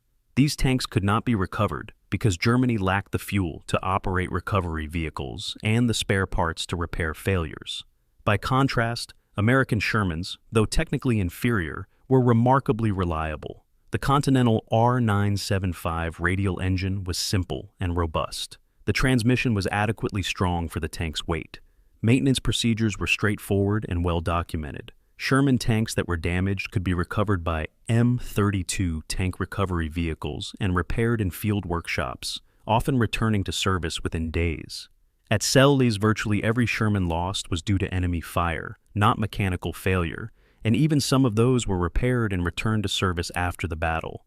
Crew survivability was another factor where the Sherman showed surprising advantages despite its inferior armor. The Sherman's ammunition storage was in the hull bottom, protected by water jackets that reduced the risk of catastrophic explosion when penetrated. The crew positions were relatively spacious, allowing quick escape through multiple hatches. Post-battle analysis of knocked-out Shermans at Selles showed crew survival rates of approximately 80%. 4 out of 5 crew members typically escaped even when the tank was destroyed. Panther crews, by contrast, faced more difficult escape conditions.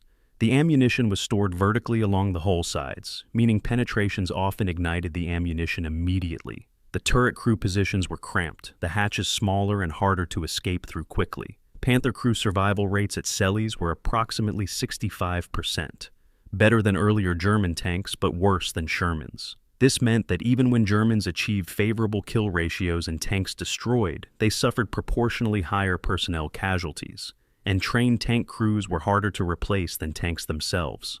The tactical adaptation both sides made during the battle revealed professional competence trying to overcome material realities.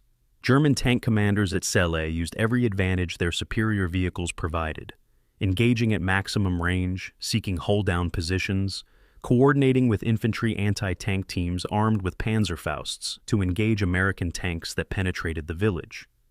But they were constrained by lack of fuel to maneuver, lack of ammunition to sustain long engagements, and lack of infantry support to protect their flanks. Allied tank commanders adapted by refusing to play the Germans' game. Instead of engaging Panthers frontally at range where German guns had advantage, they used artillery smoke to close the distance, maneuvered to flank positions, used combined arms with infantry clearing buildings, while tanks provided fire support. The tactics were less elegant than German armored doctrine, but more effective under the actual circumstances of the battle. The fuel consumption differential between German and Allied tanks provided final quantitative measure of why Germany lost at Selles despite superior equipment. A Panther consumed approximately 2 liters per kilometer under combat conditions. The 82 Panthers and other German tanks at Selles, having advanced 90 kilometers from their start line, had consumed roughly 14,000 liters of fuel. They needed approximately 10,000 more liters to reach the Meuse River and return. Total requirement, 24,000 liters. Actual fuel available, approximately 800 liters.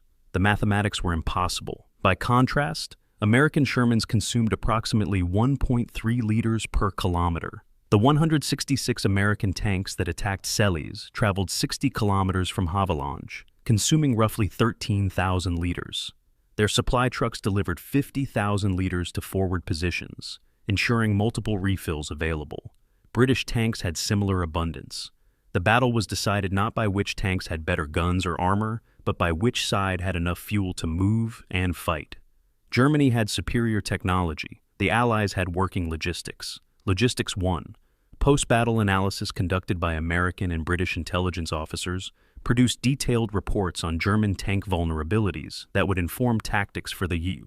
Remainder of the war. The Panther's side armor, though sloped, was only 45 millimeters thick and vulnerable to flanking shots. The engine deck was vulnerable to high explosive rounds that could damage cooling systems even without penetrating. The cupola on the turret, used by the tank commander, was a weak point that skilled gunners could target, but the reports also emphasized that frontal engagement of Panthers by standard Shermans was to be avoided when possible. The recommended tactic was maneuver and numerical superiority. Fix the Panther frontally with one tank, while others maneuvered to flanks. Use artillery and airstrikes when available. Coordinate with infantry to prevent German tanks from maneuvering freely. These were the tactics that had worked at Celles. They would continue working until the war ended, because they accepted technical inferiority and compensated with operational superiority. The steel that met in combat at Celles represented two different industrial philosophies encountering each other with lethal consequences. German steel was forged in the belief that quality and technical excellence would overcome numerical disadvantage, that superior weapons operated by skilled soldiers could defeat mass production. Allied steel embodied the opposite philosophy. Adequate quality produced in overwhelming quantity, backed by logistics that ensured every vehicle could be supplied and maintained, wielded by soldiers trained in combined arms tactics that magnified the impact of individually inferior equipment. Both philosophies had merit in abstract. In concrete reality, at Celles in December 1944, one worked and one didn't. The graveyard of German tanks in the fields around the village testified to which philosophy had proven correct under the actual conditions of modern industrialized warfare. Excellence without logistics was just expensive scrap metal. Adequacy with logistics was victory. 1949, the United States Army Center of Military History, Washington, D.C. Historians working on the official history of the European campaign gather around tables covered with maps, after-action reports, and interview transcripts. They are constructing the narrative that will become the definitive American account of World War II in Europe. The Battle of the Bulge will occupy a major section, but decisions must be made about emphasis and length. The Siege of Bastogne receives 40 pages of detailed narrative. The stand of the 101st Airborne, Brigadier General Anthony McAuliffe's famous "Nuts" reply to German surrender demands, the relief by Patton's Third Army, these make compelling stories of American determination against overwhelming odds. The Battle of Celles receives 4 pages, a brief mention of 2nd Panzer Division's destruction, acknowledgement of British participation, no detailed tactical narrative. The decision reflects practical constraints of space and narrative flow, but it also begins the process by which Celles would disappear from popular memory while Bastogne became legendary. The asymmetry of historical memory is not random, but shaped by narrative needs and national mythologies. Bastogne fit perfectly into American self-conception. Surrounded and outnumbered, asked to surrender, responding with defiant monosyllable, holding until relieved by American reinforcements.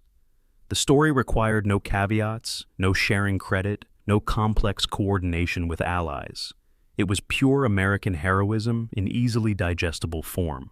Celles, by contrast, was complicated. The German spearhead was stopped, not by American forces alone, but by British reserves arriving first, establishing the encirclement, holding positions while Americans attacked. The destruction of 2nd Panzer Division required coordination between 2 different armies with different equipment and procedures. The battle was methodical rather than desperate, professional execution rather than last-stand drama. These complexities made Celles less suitable for the heroic narratives that nations prefer when remembering their wars. 1965. Bastogne, Belgium. Dedication ceremony for the Bastogne Memorial, a massive star-shaped monument commemorating American forces in the Battle of the Bulge. Thousands attend, including veterans of the 101st Airborne, Belgian officials, American military leadership. General Anthony McAuliffe, now retired, participates in the ceremony, his wartime defiance remembered and celebrated. The same day, in Celles, a much smaller ceremony takes place. Approximately 80 people, mostly local Belgians, and a handful of British veterans, gather at a modest memorial stone marking the battle site. No American officials attend, no national media coverage. The ceremony lasts 20 minutes, then the attendees disperse. The contrast between these 2 commemorations, occurring simultaneously 70 kilometers apart, illustrates how historical significance and historical memory can diverge completely. Bastogne was remembered. Selles was forgotten. The British perspective on Selles adds another layer to the memory problem. British official histories of World War II emphasize different campaigns than American histories. North Africa, the Mediterranean, the liberation of Northern Europe where British forces played leading roles. The Ardennes offensive, occurring after the failed Market Garden operation and during the Winter Stalemate, was not a highlight of British operations in Europe. British forces played supporting role, providing reserves that contained the German breakthrough, but not delivering the decisive blow that came from American counteroffensives. British historians acknowledge Selles as a successful defensive action, but did not emphasize it because doing so might seem like claiming credit for American success in the broader battle. The result was British histories that mentioned Selles briefly, usually in the context of ex-corps operations, without extensive tactical detail or analysis. German perspectives on Selles were shaped by post-war desire to move past Nazi era while honoring the memory of soldiers who fought. 2nd Panzer Division veterans, those who survived the war, gathered occasionally for reunions in the 1950s and 60s. They remembered Selles as the end of their division's proud history, the place where an elite unit was destroyed through circumstances beyond their control. The narrative they constructed emphasized fuel shortage as decisive factor, absolving themselves of tactical failure by pointing to strategic impossibility. This was partially true. Fuel shortage was indeed decisive, but it also avoided discussing whether the advance to Selles had been wise, whether defensive positions short of the village might have been more prudent, whether the order to push forward regardless of logistics had been properly questioned. The discomfort of these questions meant German veterans preferred not to discuss Selles extensively, contributing to its fade from historical consciousness. The few historians who examined Selles closely in subsequent decades recognized its strategic significance. The battle marked the furthest point of German advance, the moment when offensive transformed to defensive, the demonstration that Hitler's gamble had failed. Militarily, Selles was more important than Bastogne. Bastogne was a road junction whose control mattered, but whose loss would not have fundamentally changed the campaign's outcome. Selles was the spear point that had to reach the Meuse, or the offensive failed. The destruction of 2nd Panzer Division's reconnaissance battalion proved the offensive had failed. By that metric, Selles should be remembered as the decisive engagement of the Battle of the Bulge. Yet scholarly argument about strategic significance could not overcome popular preference for heroic narrative. Bastogne remained the famous battle. Selles remained obscure. The role of media in shaping historical memory cannot be overstated. Bastogne was covered extensively by war correspondents in real time. The siege, the surrounded American forces, the relief column racing to save them, these provided perfect material for dramatic reporting. Journalists could visit Bastogne after its relief, interview veterans, photograph damaged buildings, and destroyed equipment. The stories written in late December 1944 and early January 1945 established Bastogne in public consciousness immediately. Selles, occurring simultaneously, but in a sector where fewer American correspondents were present, received minimal contemporary coverage. By the time journalists reached Selles in late December, the battle was over, the German prisoners removed, the damaged buildings no more dramatic than dozens of other villages destroyed in the Ardennes fighting. Without contemporary press coverage establishing its significance, Selles never entered popular awareness the way Bastogne did. The veterans who fought at Selles had mixed feelings about the battle's obscurity. Some American soldiers who participated felt that their contribution had been unfairly overlooked, that the difficult fighting to destroy the German spearhead deserved recognition equal to defending Bastogne. Others accepted that history is selective and that not every significant action receives public recognition. British veterans generally felt less concern about recognition, many of them having fought through North Africa and Italy in campaigns that also received limited American attention. German veterans, those few who discussed the battle openly, seemed almost relieved that Selles was forgotten. The battle represented comprehensive defeat, the destruction of an elite unit, the end of their division's proud history. If the world wanted to forget Selles, they were not inclined to remind it. Belgian civilians of Selles and surrounding villages never forgot the battle that destroyed their homes and killed their neighbors. Every December, a small ceremony is held at the village memorial, attended primarily by local residents and a dwindling number of veterans. The Belgian government maintains a museum in Bastogne that receives thousands of visitors annually, commemorating the broader battle. A much smaller display in the Selles village hall documents the local battle, visited by perhaps hundreds annually, mostly military history enthusiasts who specifically seek it out. The asymmetry is stark. Marie Gendebien, the farmer's wife who sheltered wounded soldiers in her cellar during the battle, lived until 1998. In her later years, she would occasionally speak to school groups about her experiences, trying to ensure that local history was not completely forgotten. Her testimony was preserved by Belgian historians, but it never reached the wider audience that American oral histories of Bastogne achieved. The question of why history remembers some battles and forgets others has no simple answer. Narrative appeal matters. Desperate last stands are more compelling than methodical destruction of surrounded enemies. National myth-making matters. Each nation remembers battles that reinforce its self-conception. Timing matters. Events that receive immediate attention establish themselves in collective memory in ways that later scholarship cannot easily displace. Media coverage matters. Battles that contemporary journalists emphasize become famous. Those they overlook remain obscure. The combination of these factors meant Bastogne would be remembered and celebrated, while Selles would fade into the specialized knowledge of military historians and local Belgians. Both battles mattered. Both were fought by courageous soldiers facing desperate circumstances.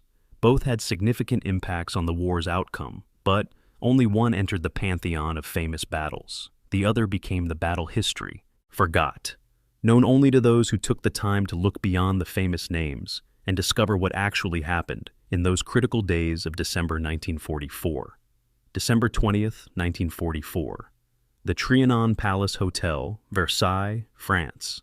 General Dwight Eisenhower's headquarters occupies the ornate building that once hosted French royalty, now transformed into the nerve center of Allied operations in Western Europe. Eisenhower faces the most difficult command decision of the war. The German offensive has broken through in the Ardennes, splitting his forces geographically into two groups separated by the German salient. American 1st Army and 9th Army, north of the breakthrough, are physically cut off from Bradley's 12th Army Group headquarters to the south. Communication is difficult. Coordination is complicated. Eisenhower makes the decision that will cause controversy for months afterward. He places American 1st and 9th Armies temporarily under Field Marshal Bernard Montgomery's operational control. The military logic is sound. Montgomery's 21st Army Group headquarters is closer, communication is easier, command unity is essential during crisis. The political implications are explosive. American forces, fighting an American battle, will take orders from a British field marshal who has repeatedly criticized American strategy and leadership. Montgomery receives the news at his headquarters in Belgium with satisfaction that he attempts but fails to conceal completely. For months, Montgomery has argued that Eisenhower's broad front strategy was wrong, that a concentrated thrust under single command, Montgomery's command, was the correct approach to defeating Germany. Eisenhower has consistently overruled these arguments, maintaining that political necessity required roughly equal roles for American and British forces, that logistics favored multiple axes of advance, that concentration was dangerous if it failed. Now, crisis has forced exactly the command arrangement Montgomery wanted, at least temporarily. Montgomery issues orders to his subordinate commanders. British X-Corps will move to protect the Meuse River crossings, establishing defensive line from Givet to Liège. American forces under his temporary command will contract their lines, establish strong defensive positions, prepare methodical counter-offensive once German momentum is exhausted. These are sensible orders based on Montgomery's defensive expertise. They are also orders that American commanders resent receiving from British superior, particularly when those orders involve giving up ground that Americans died capturing. General Omar Bradley, commanding 12th Army Group, receives news of the command change at his headquarters in Luxembourg City with barely controlled fury. Bradley is 51 years old, West Point graduate, professional soldier who has commanded American forces through North Africa, Sicily, Normandy, and the advance across France. He considers Montgomery a prima donna, overly cautious, too concerned with British prestige, insufficiently appreciative of American contributions. The command change feels like public rebuke, suggestion that American leadership has failed. Bradley protests to Eisenhower, the command change is unnecessary, his headquarters can maintain communication with First Army. The arrangement gives Montgomery credit for American success when the counteroffensive begins. Eisenhower is sympathetic but unmoved. Military necessity trumps national pride. The temporary arrangement stands until the German salient is reduced and normal command relationships can resume. General George Patton, commanding Third Army, is already driving north toward Bastogne when he learns of Montgomery's expanded command. Patton's reaction is volcanic profanity, followed by grim determination to make Montgomery's role as irrelevant as possible.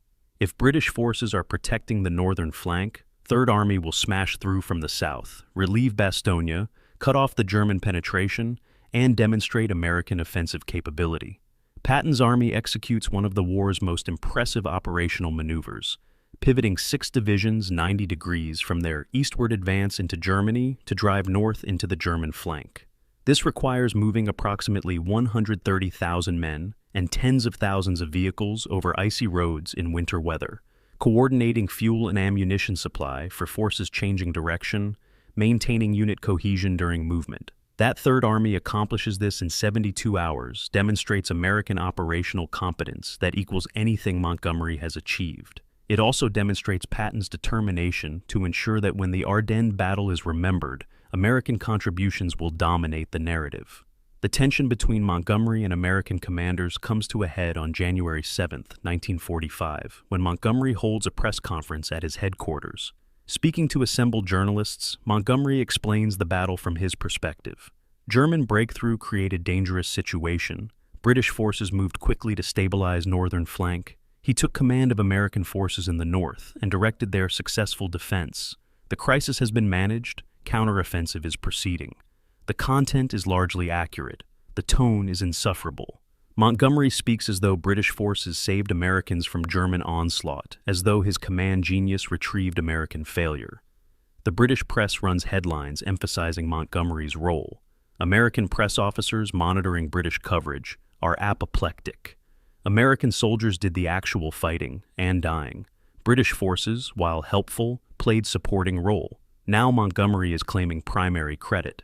The American response is immediate and fierce. Bradley and Patton both threaten resignation if Montgomery is not publicly corrected. American press officers leak stories emphasizing American casualties versus British. Over 80,000 American casualties in the Ardennes versus approximately 1,400 British. Eisenhower, caught between allies, attempts damage control, issuing statements praising both American and British contributions, emphasizing Allied unity, minimizing command controversy. But the damage is done. American commanders will spend the remaining months of the war determined to minimize British role in final operations, to ensure that American forces lead the advance into Germany, to demonstrate that American military capability needs no British supervision. The command controversy that began with military necessity in December 1944 will poison Allied cooperation through the war's end. The Battle of Chenogne becomes entangled in this controversy in ways that distort its historical memory. British historians and press emphasize that British 29th Armored Brigade arrived first, established the encirclement, held positions throughout the battle. This is accurate. British accounts sometimes minimize American 2nd Armored Division's role in actually destroying the German force, suggesting that containment was the decisive action, and the assault merely cleaned up an already defeated enemy. This is less accurate, but serves the British narrative that Montgomery's quick deployment of reserves was decisive. American historians and press emphasize that American forces destroyed the German spearhead, that British forces provided useful support, but Americans did the fighting, that casualties reflect who bore the burden. This is also accurate, but sometimes minimizes the British timing advantage that prevented German forces from escaping before American forces arrived. The truth is that both forces were essential, that coordination between them worked reasonably well under difficult circumstances, that the battle demonstrated Allied cooperation at tactical level, even while command relationships were poisoned at strategic level. The casualty statistics from Chenogne provide objective measure of relative contributions, but are subject to interpretation.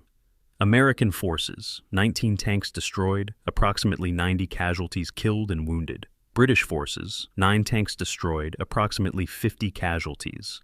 By these numbers, Americans suffered roughly twice the losses of British forces, reflecting that American tanks conducted the assault, while British tanks provided support by fire, but German forces destroyed by each. Approximately 50 tanks destroyed by American action, 30 tanks destroyed by British action, with some ambiguity about which nationality deserves credit for, tanks destroyed by combined action or surrendered rather than destroyed. Both nations' forces inflicted significant damage on the enemy. Neither could have achieved the victory alone with the same speed and minimal friendly casualties. This is the reality that command controversy obscured. General Harmon, commanding 2nd Armored Division at Selles, and Brigadier Harvey, commanding British 29th Armored Brigade, maintained professional relationship throughout the battle and afterward. In their after-action reports and private correspondence, both praised the other's forces and cooperation. Harmon acknowledged that British early arrival had fixed the German force in place, preventing withdrawal or reinforcement. Harvey acknowledged that American assault had taken the significant risks and casualties required to actually destroy the trapped enemy. This professional mutual respect at tactical level contrasted sharply with the acrimony at strategic level, where Bradley, Patton, and Montgomery were locked in ongoing conflict about credit and command. The disparity illustrates how command controversy can distort historical understanding when generals' egos obscure soldiers' cooperation. The long-term impact of the command controversy extended far beyond the Battle of the Bulge. Post-war, when NATO was formed and required integrated command structure, combining American and European forces, the Ardennes experience influenced planning. The decision was made that NATO would have American supreme commander with European deputy, avoiding the situation where American forces took orders from European superior.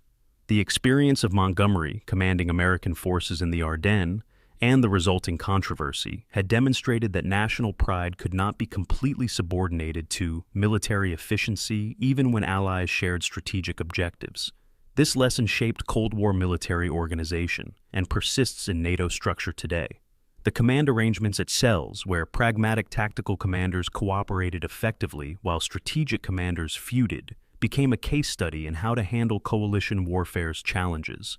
December 22, 1944, the day Eisenhower placed American forces under Montgomery's temporary command, was militarily necessary and politically toxic. The arrangement enabled rapid British response that helped contain the German breakthrough. It also created resentment that would affect Allied cooperation for the remainder of the war.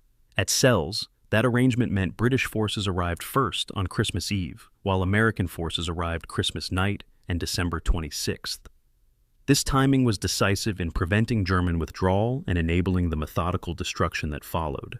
Whether the same outcome would have occurred if American forces had been first to arrive, and British forces had provided follow-on support, is counterfactual speculation, but the actual sequence demonstrated that the command arrangement worked tactically, even as it failed politically. The soldiers who fought at Selles, American and British, generally respected each other's performance. The generals who commanded them, American and British, generally did not.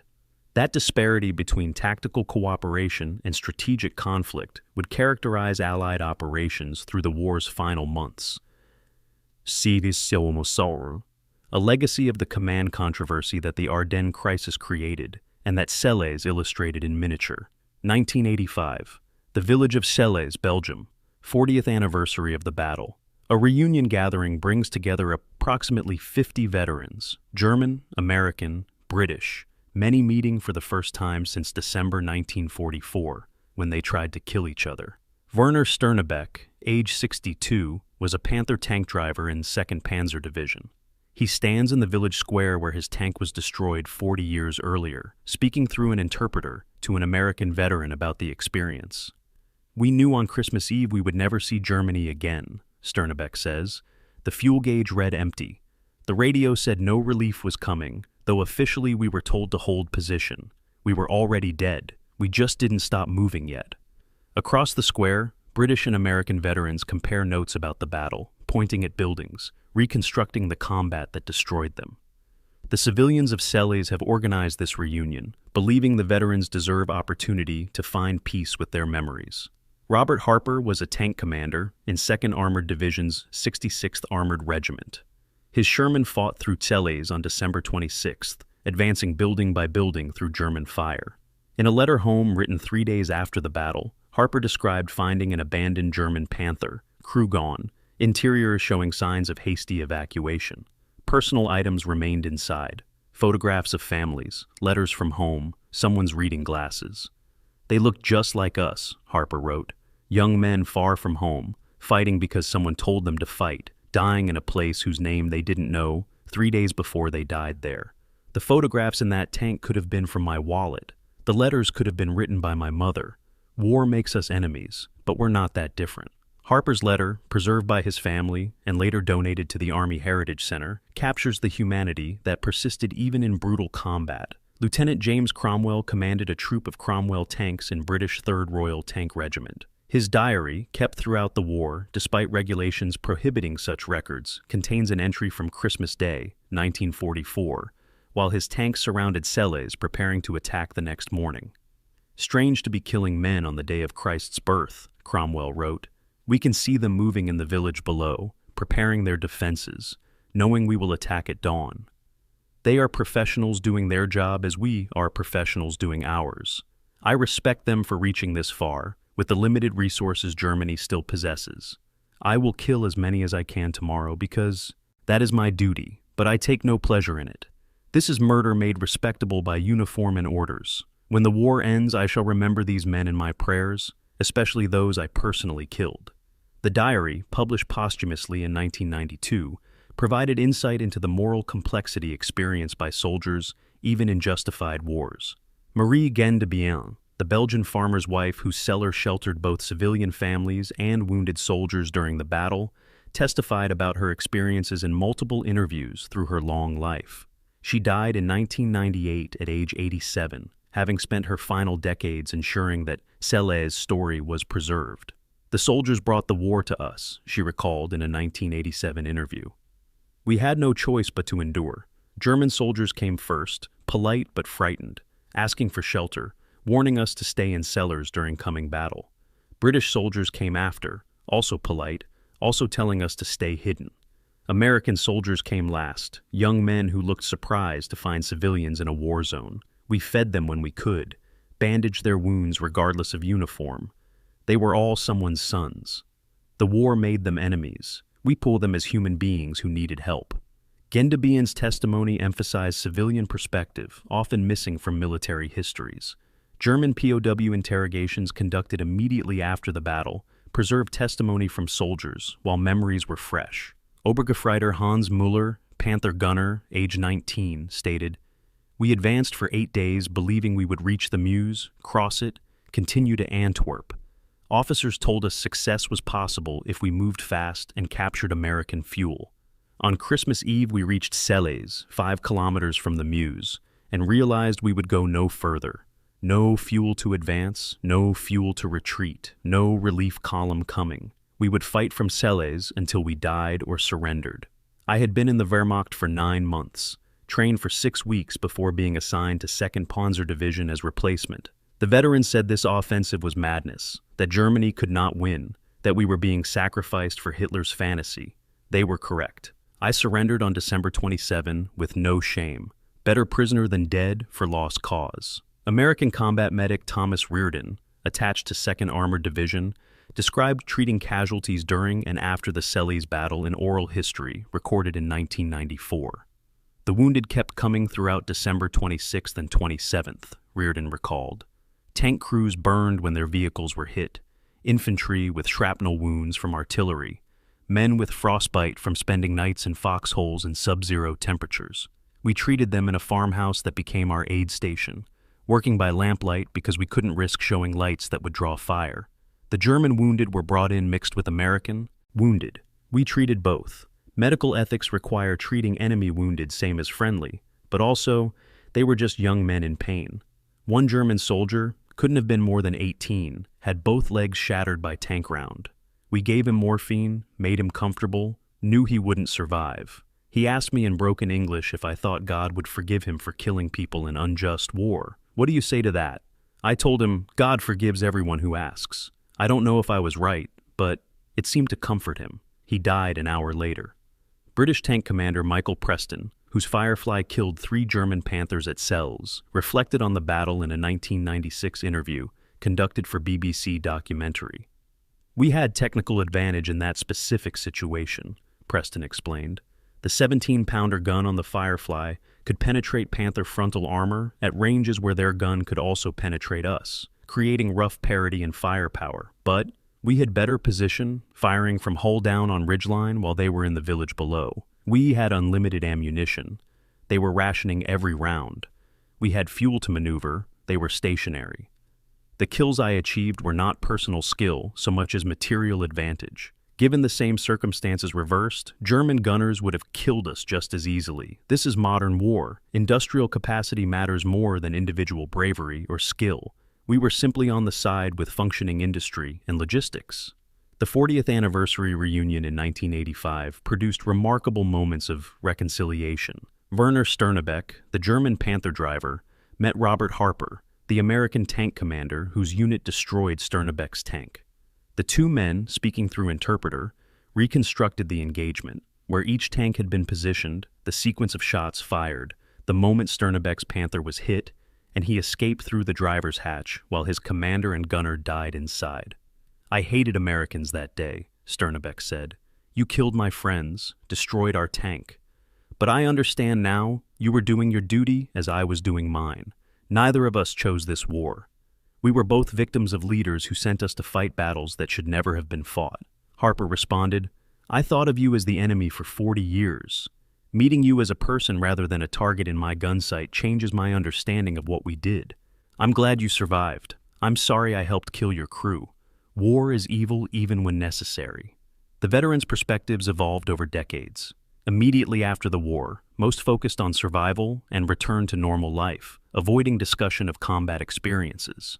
In the 1960s and 70s, as America fought in Vietnam and public attitudes toward war became more skeptical, many World War II veterans began speaking more openly about combat's reality, the fear, the moral ambiguity, the psychological cost. By the 1980s and 90s, with the war 50 years past and many veterans reaching old age, there was urgency to record testimony before it was lost. The oral histories collected from Selle's veterans during this period are more honest and reflective than immediate post-war accounts, acknowledging the complexity of experiences that couldn't be reduced to simple heroic narratives. These late testimonies revealed that even in a good war fought against unambiguous evil, individual soldiers experienced moral doubt, psychological trauma, and permanent scars. Belgian civilians who lived through the battle maintained different relationship with its memory than the soldiers. For soldiers, Selle's was 2 days of intense combat followed by departure to other battles or return home. For civilians, Selle's was permanent home that had been destroyed and required rebuilding. The battle killed 23 Belgian civilians, approximately 8% of the village population. It destroyed or severely damaged 60% of buildings. The economic disruption lasted years. Farms couldn't operate while fields were mined and littered with unexploded ordnance. Livestock had been killed or scattered. Winter supplies had been consumed or destroyed. The Marshall Plan assistance that rebuilt Western Europe after the war helped Selle's recover physically, but the psychological impact persisted for generations. Children who experienced the battle suffered nightmares for years. Adults who lost family members or homes carried grief permanently. The village was rebuilt by 1950, but it was never quite the same community it had been before December 1944. The final testament of the Selle's veterans came in their wills and estate planning. Multiple veterans from all 3 nations left bequests to maintain the Selle's memorial or fund educational programs about the battle. Werner Sternebeck left portion of his estate to establish scholarship for Belgian students studying history, specifically requesting the fund honor civilians who suffered in the battle. Robert Harper donated his wartime correspondence and photographs to the U.S. Army Heritage Center, with stipulation that they be used to educate future soldiers about combat's reality. James Cromwell's published diary Proceeds went to British veterans organizations supporting soldiers with post-traumatic stress. These bequests represented veterans' desire that their experiences not be forgotten, that future generations learn from what happened at Selles, that the dead, military and civilian, be remembered with dignity. The voices from the pocket, German soldiers who advanced to their doom, Allied soldiers who destroyed them, civilians who endured the violence, all testified to war's complexity and cost. Their testimonies, preserved through reunions, interviews, diaries, and letters, ensured that Selles would not be completely forgotten, even if it never achieved the fame of Bastogne. 24. The village of Selles, Belgium. 80 years after the battle, a military historian stands on the ridgeline north of the village, where British tanks positioned themselves on Christmas Day, 1944. She holds a tablet computer displaying satellite imagery overlaid with historical maps showing unit positions during the battle. The modern village below looks peaceful. Rebuilt farmhouses, cultivated fields, the church steeple rising above surrounding buildings. Traffic passes on the road toward Dinant, 5 kilometers west, the road that 2nd Panzer Division never reached. The historian is constructing a digital reconstruction of the battle for educational purposes, using GPS coordinates to mark where each tank was destroyed, where each unit attacked, attempting to preserve the battlefield's geography before development erases remaining traces. As she works, she considers the fundamental question that haunts Selles. What if the Germans had succeeded? What if 2nd Panzer Division had crossed the Meuse River? The alternate history scenario requires changing only a few variables. If Germany had possessed adequate fuel to sustain the offensive as planned, 2nd Panzer Division would have reached the Meuse with enough operational tanks to force a crossing. The Dinant bridges were defended on December 24th by a single American engineer company and scattered rear echelon units, inadequate to stop a determined armor assault. A German bridgehead west of the Meuse, established before British reserves arrived, would have created fundamentally different operational situation. Allied forces would have needed to conduct river crossing in reverse, attacking across the Meuse from west to east to eliminate the bridgehead. This is one of warfare's most difficult operations, requiring specialized equipment, careful preparation, substantial resources. Success was likely given Allied material superiority, but it would have taken time, perhaps 2 to 3 weeks rather than the 2 days actually required to destroy the isolated force at Celle. Military historians conducting systematic analysis of the alternate scenario generally conclude that German Meuse crossing would not have changed the war's ultimate outcome, but could have delayed it significantly. 2 to 3 weeks eliminating a German bridgehead west of the Meuse would have delayed Allied counteroffensive operations by similar duration. The planned Allied Rhine crossing, originally scheduled for March 1945, might have been delayed to April or May. This would have given Germany additional weeks to strengthen Rhine defenses, to attempt political negotiations with Western allies, to inflict additional casualties on Allied forces. The strategic calculation remains that Germany could not win the war. Material disparities were too great, Allied air superiority too complete, Soviet pressure from east too overwhelming. But Germany might have prolonged the war by several weeks or months, with corresponding increases in casualties and destruction. The war in Europe ended May 8, 1945. If the Ardennes offensive had delayed Allied operations by 2 months, the war might have ended in July, with perhaps 50,000 additional Allied casualties and hundreds of thousands of additional German military and civilian deaths. The fuel calculation that doomed 2nd Panzer Division reveals how close the alternate scenario came to reality. The division needed approximately 10,000 additional liters of fuel to reach the Meuse and establish bridgehead. This represents fuel for approximately 50 tanks to travel 20 kilometers and fight for several hours. In the context of World War II fuel consumption, Germany using millions of liters daily at the offensive's peak, 10,000 liters is a trivial amount. If German supply columns had delivered that additional fuel to 2nd Panzer Division on December 23rd or 24th, the tactical situation changes completely. This demonstrates the razor-thin margins on which major historical events sometimes turn.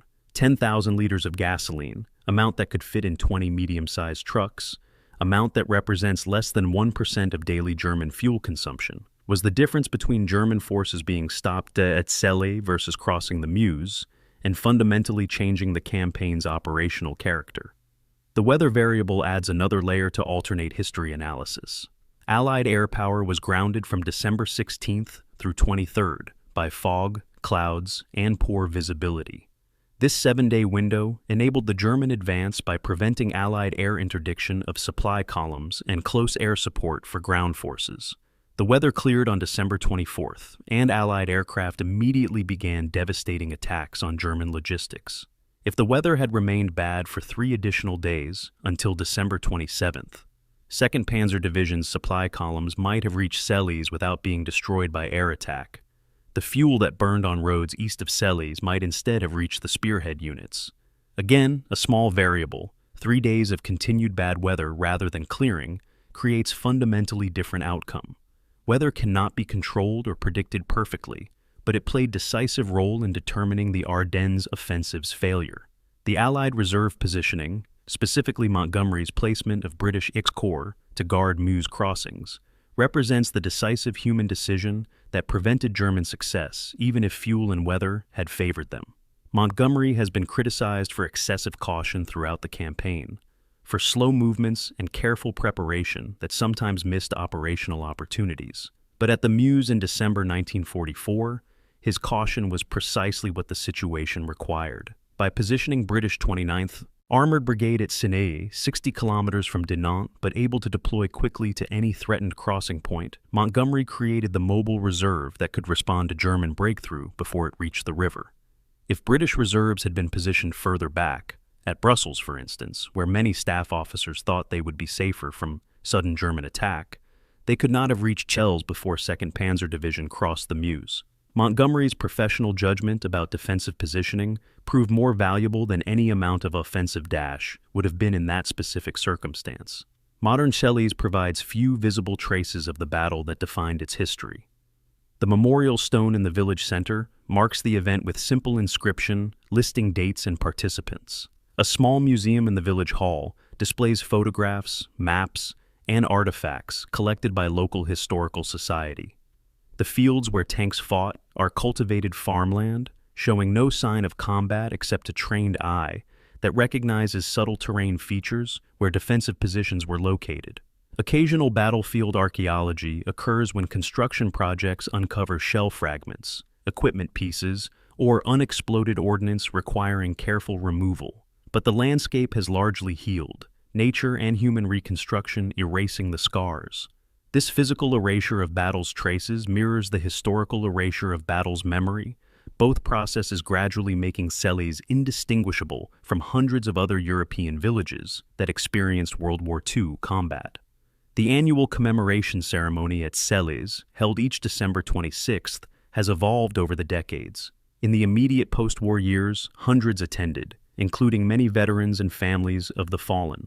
By the 21st century, attendance had declined to perhaps 200, mostly local Belgians and military history enthusiasts, with only a handful of surviving veterans able to travel.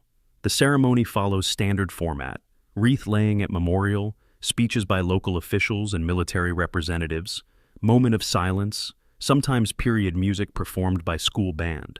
The tone is respectful but increasingly distant, commemorating events that have passed from living memory into history. Younger generations of Celles residents know the battle occurred, can point to the memorial stone, understand that their village was historically significant for a brief moment. But the emotional connection has attenuated. The battle is history, not living memory. The Cold War legacy of Celles influenced NATO doctrine more than the battle's direct participants realized. When NATO planners in the 1950s and 60s developed strategies for defending Western Europe against potential Soviet attack, they studied the Ardennes offensive extensively as example of breakthrough scenario.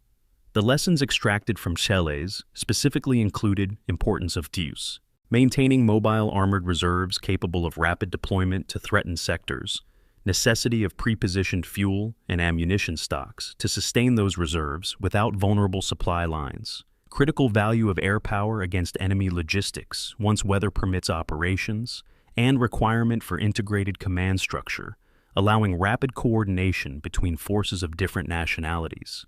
These lessons shaped NATO force structure, with armored divisions positioned to respond to breakthroughs, massive pre-positioned equipment stocks stored in Europe, air forces configured for interdiction missions, and command arrangements enabling multinational cooperation.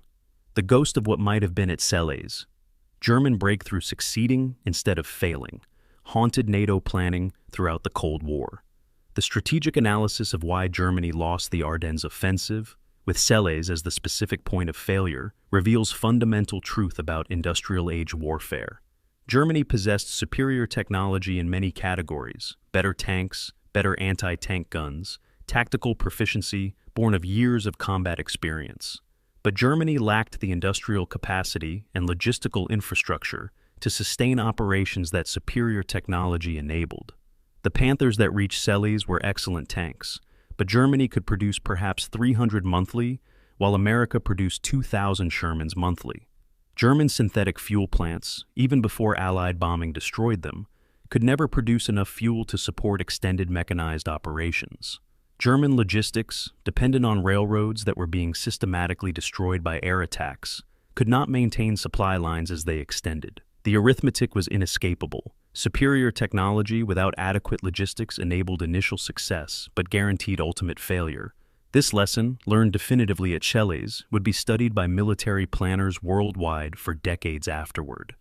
The human cost of the Ardennes offensive, with Selles as one of hundreds of engagements that comprised it, reminds us that strategic calculations abstract real suffering. Approximately 600 German soldiers participated in the Battle of Selles. 150 died, 450 became prisoners, 20 escaped.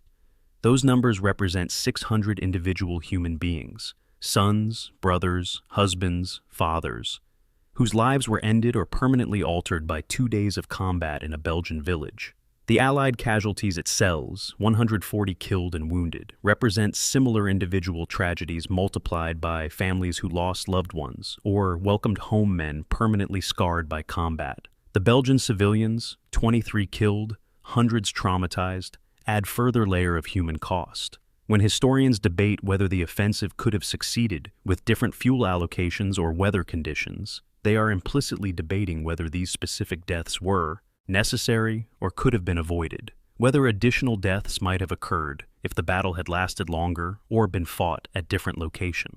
The final reflection on Selles must acknowledge what we cannot know. History records what happened, but the alternate possibilities, what might have happened, remain speculation informed by analysis but unprovable by evidence. If 2nd Panzer Division had crossed the Meuse, would the war have been significantly prolonged? Probably by weeks, possibly by months, unlikely by years. Would German success have encouraged Hitler to continue the war even longer, rejecting surrender even as Germany collapsed? Possibly. Would additional Allied casualties have affected post-war political settlements, perhaps reducing American public support for European commitments? Speculatively. These questions multiply endlessly, each assumption leading to further branching possibilities. What we know is what happened. 2nd Panzer Division reached Selles, was trapped, and was destroyed. Hitler's last offensive failed. The war in Europe ended 5 months later. The world that emerged from that ending shaped the remainder of the 20th century in ways that alternate outcomes might have changed unpredictably.